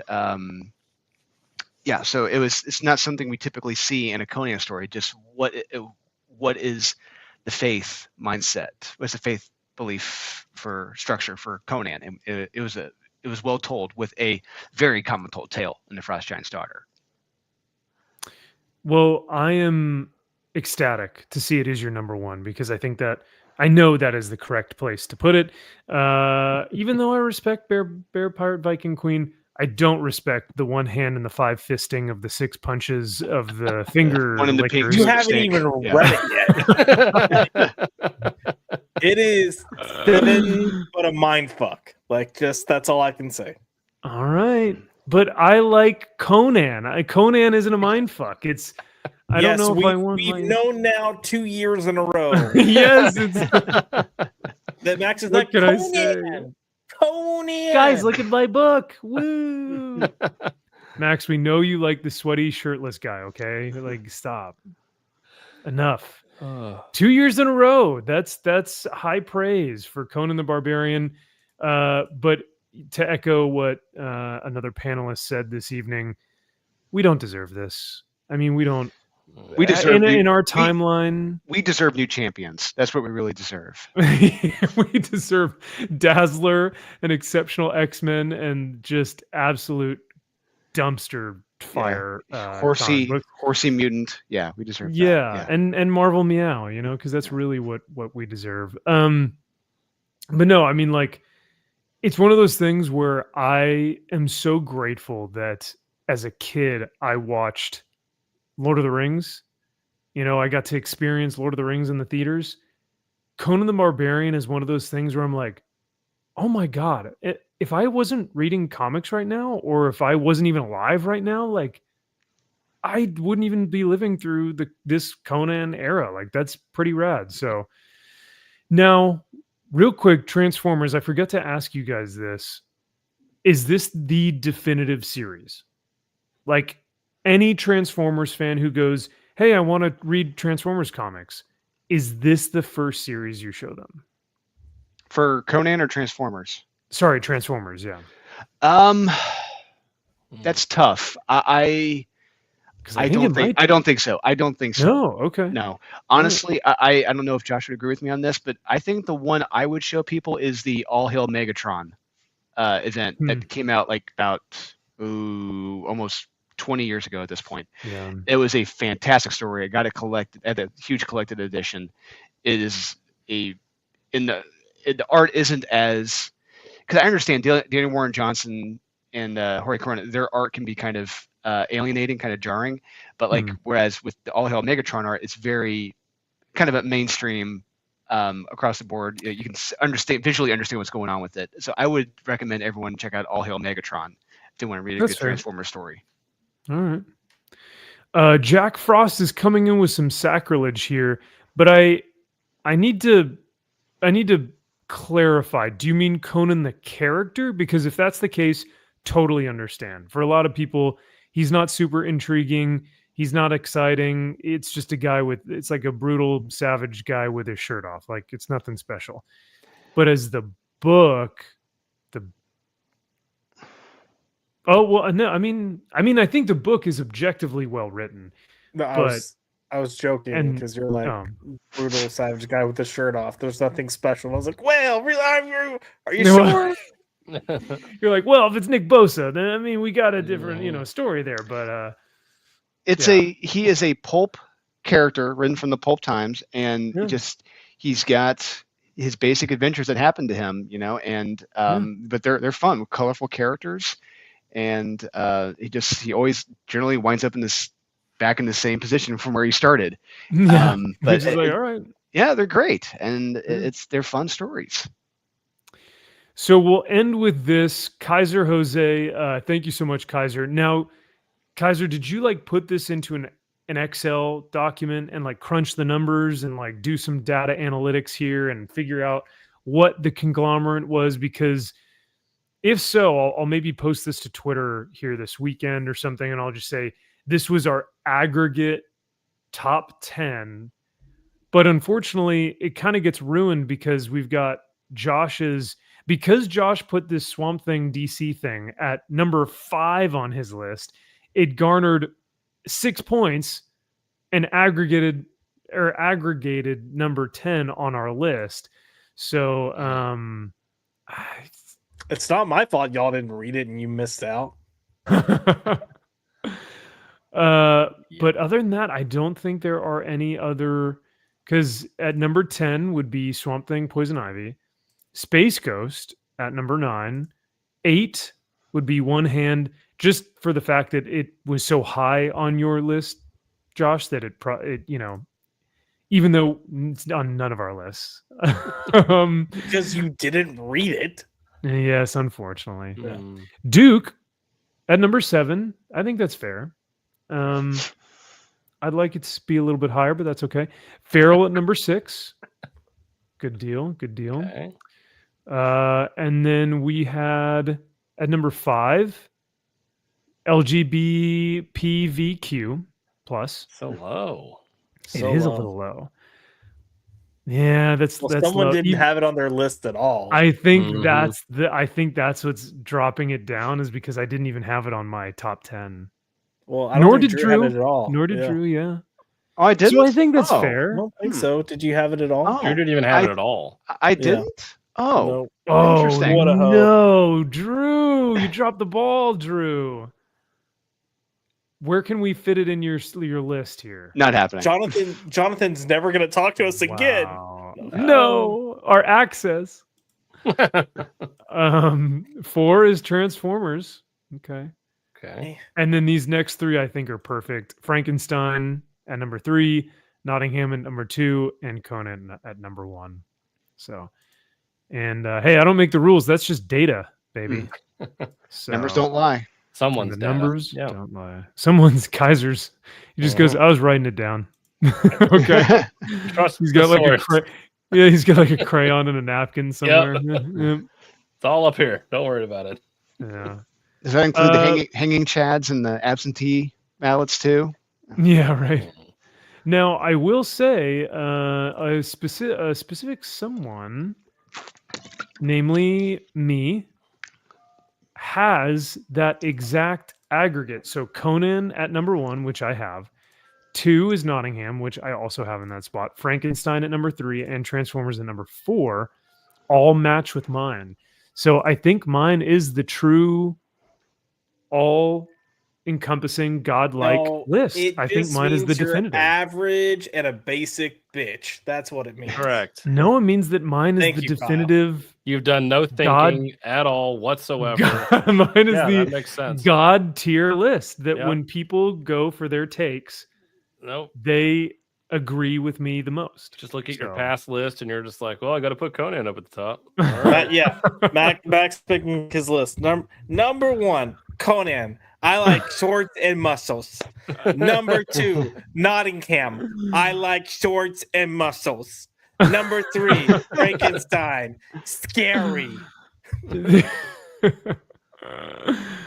And then everything on my top 4 is, and honestly my top 5, because Duke is just kind of fun action, is very simple.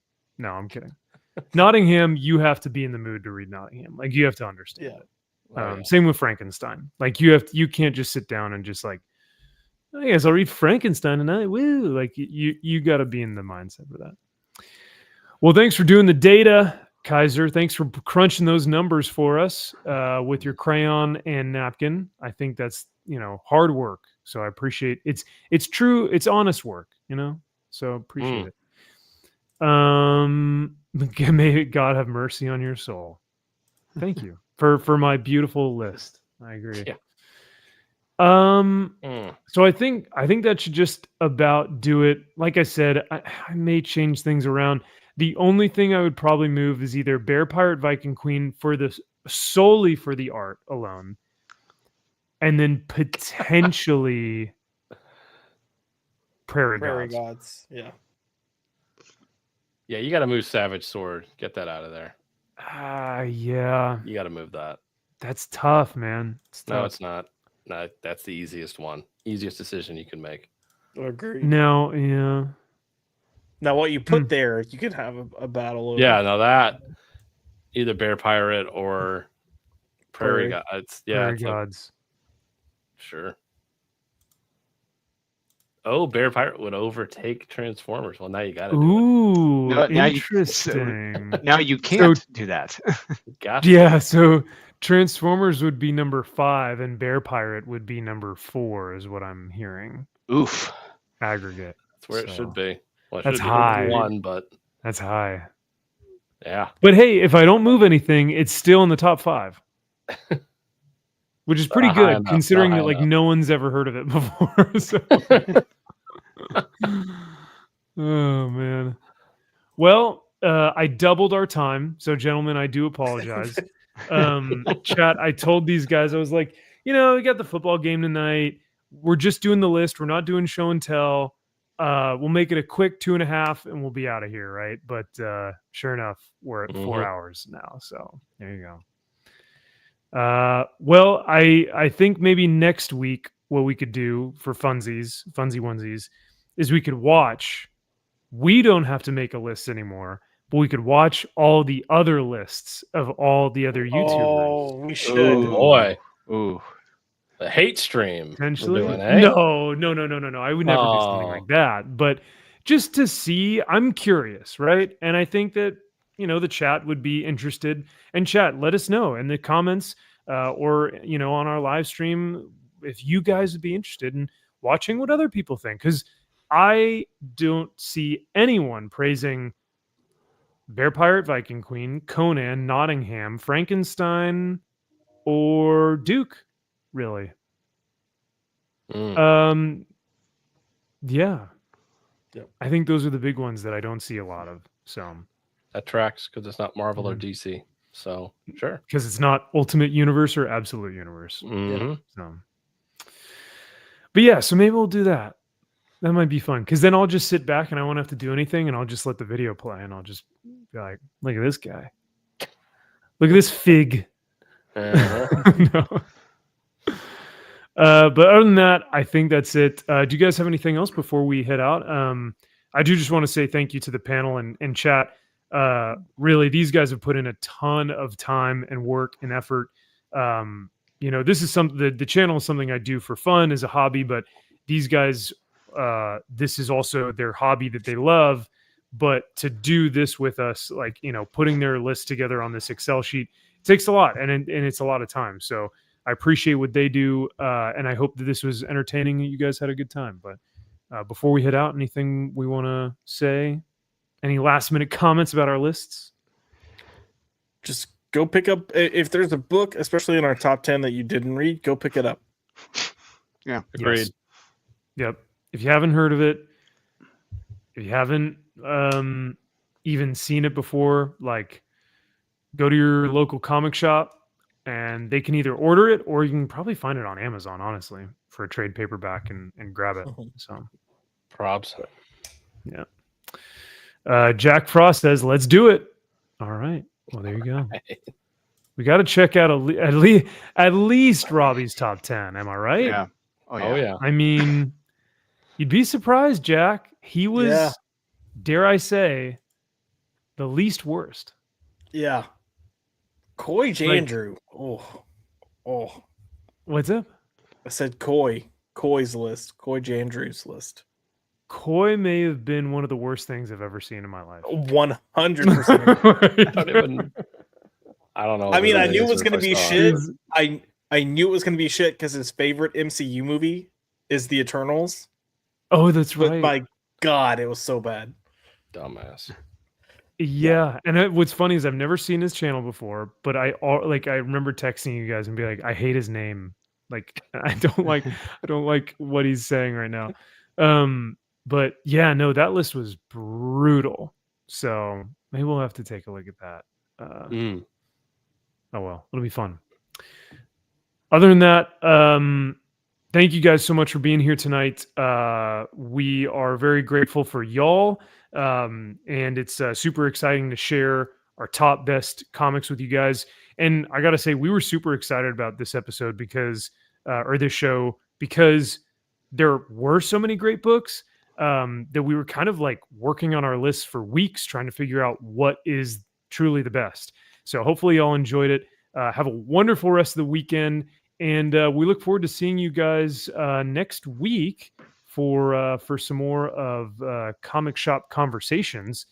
And then you guys can expect this coming week, I will have a video out of my top 10 best books, and I'll go into a little bit more detail with the art and the interiors from the books that I talk about. So if you guys want to watch that, you'll have that this next week. But other than that, have a wonderful weekend, and we'll talk to you soon. Take care.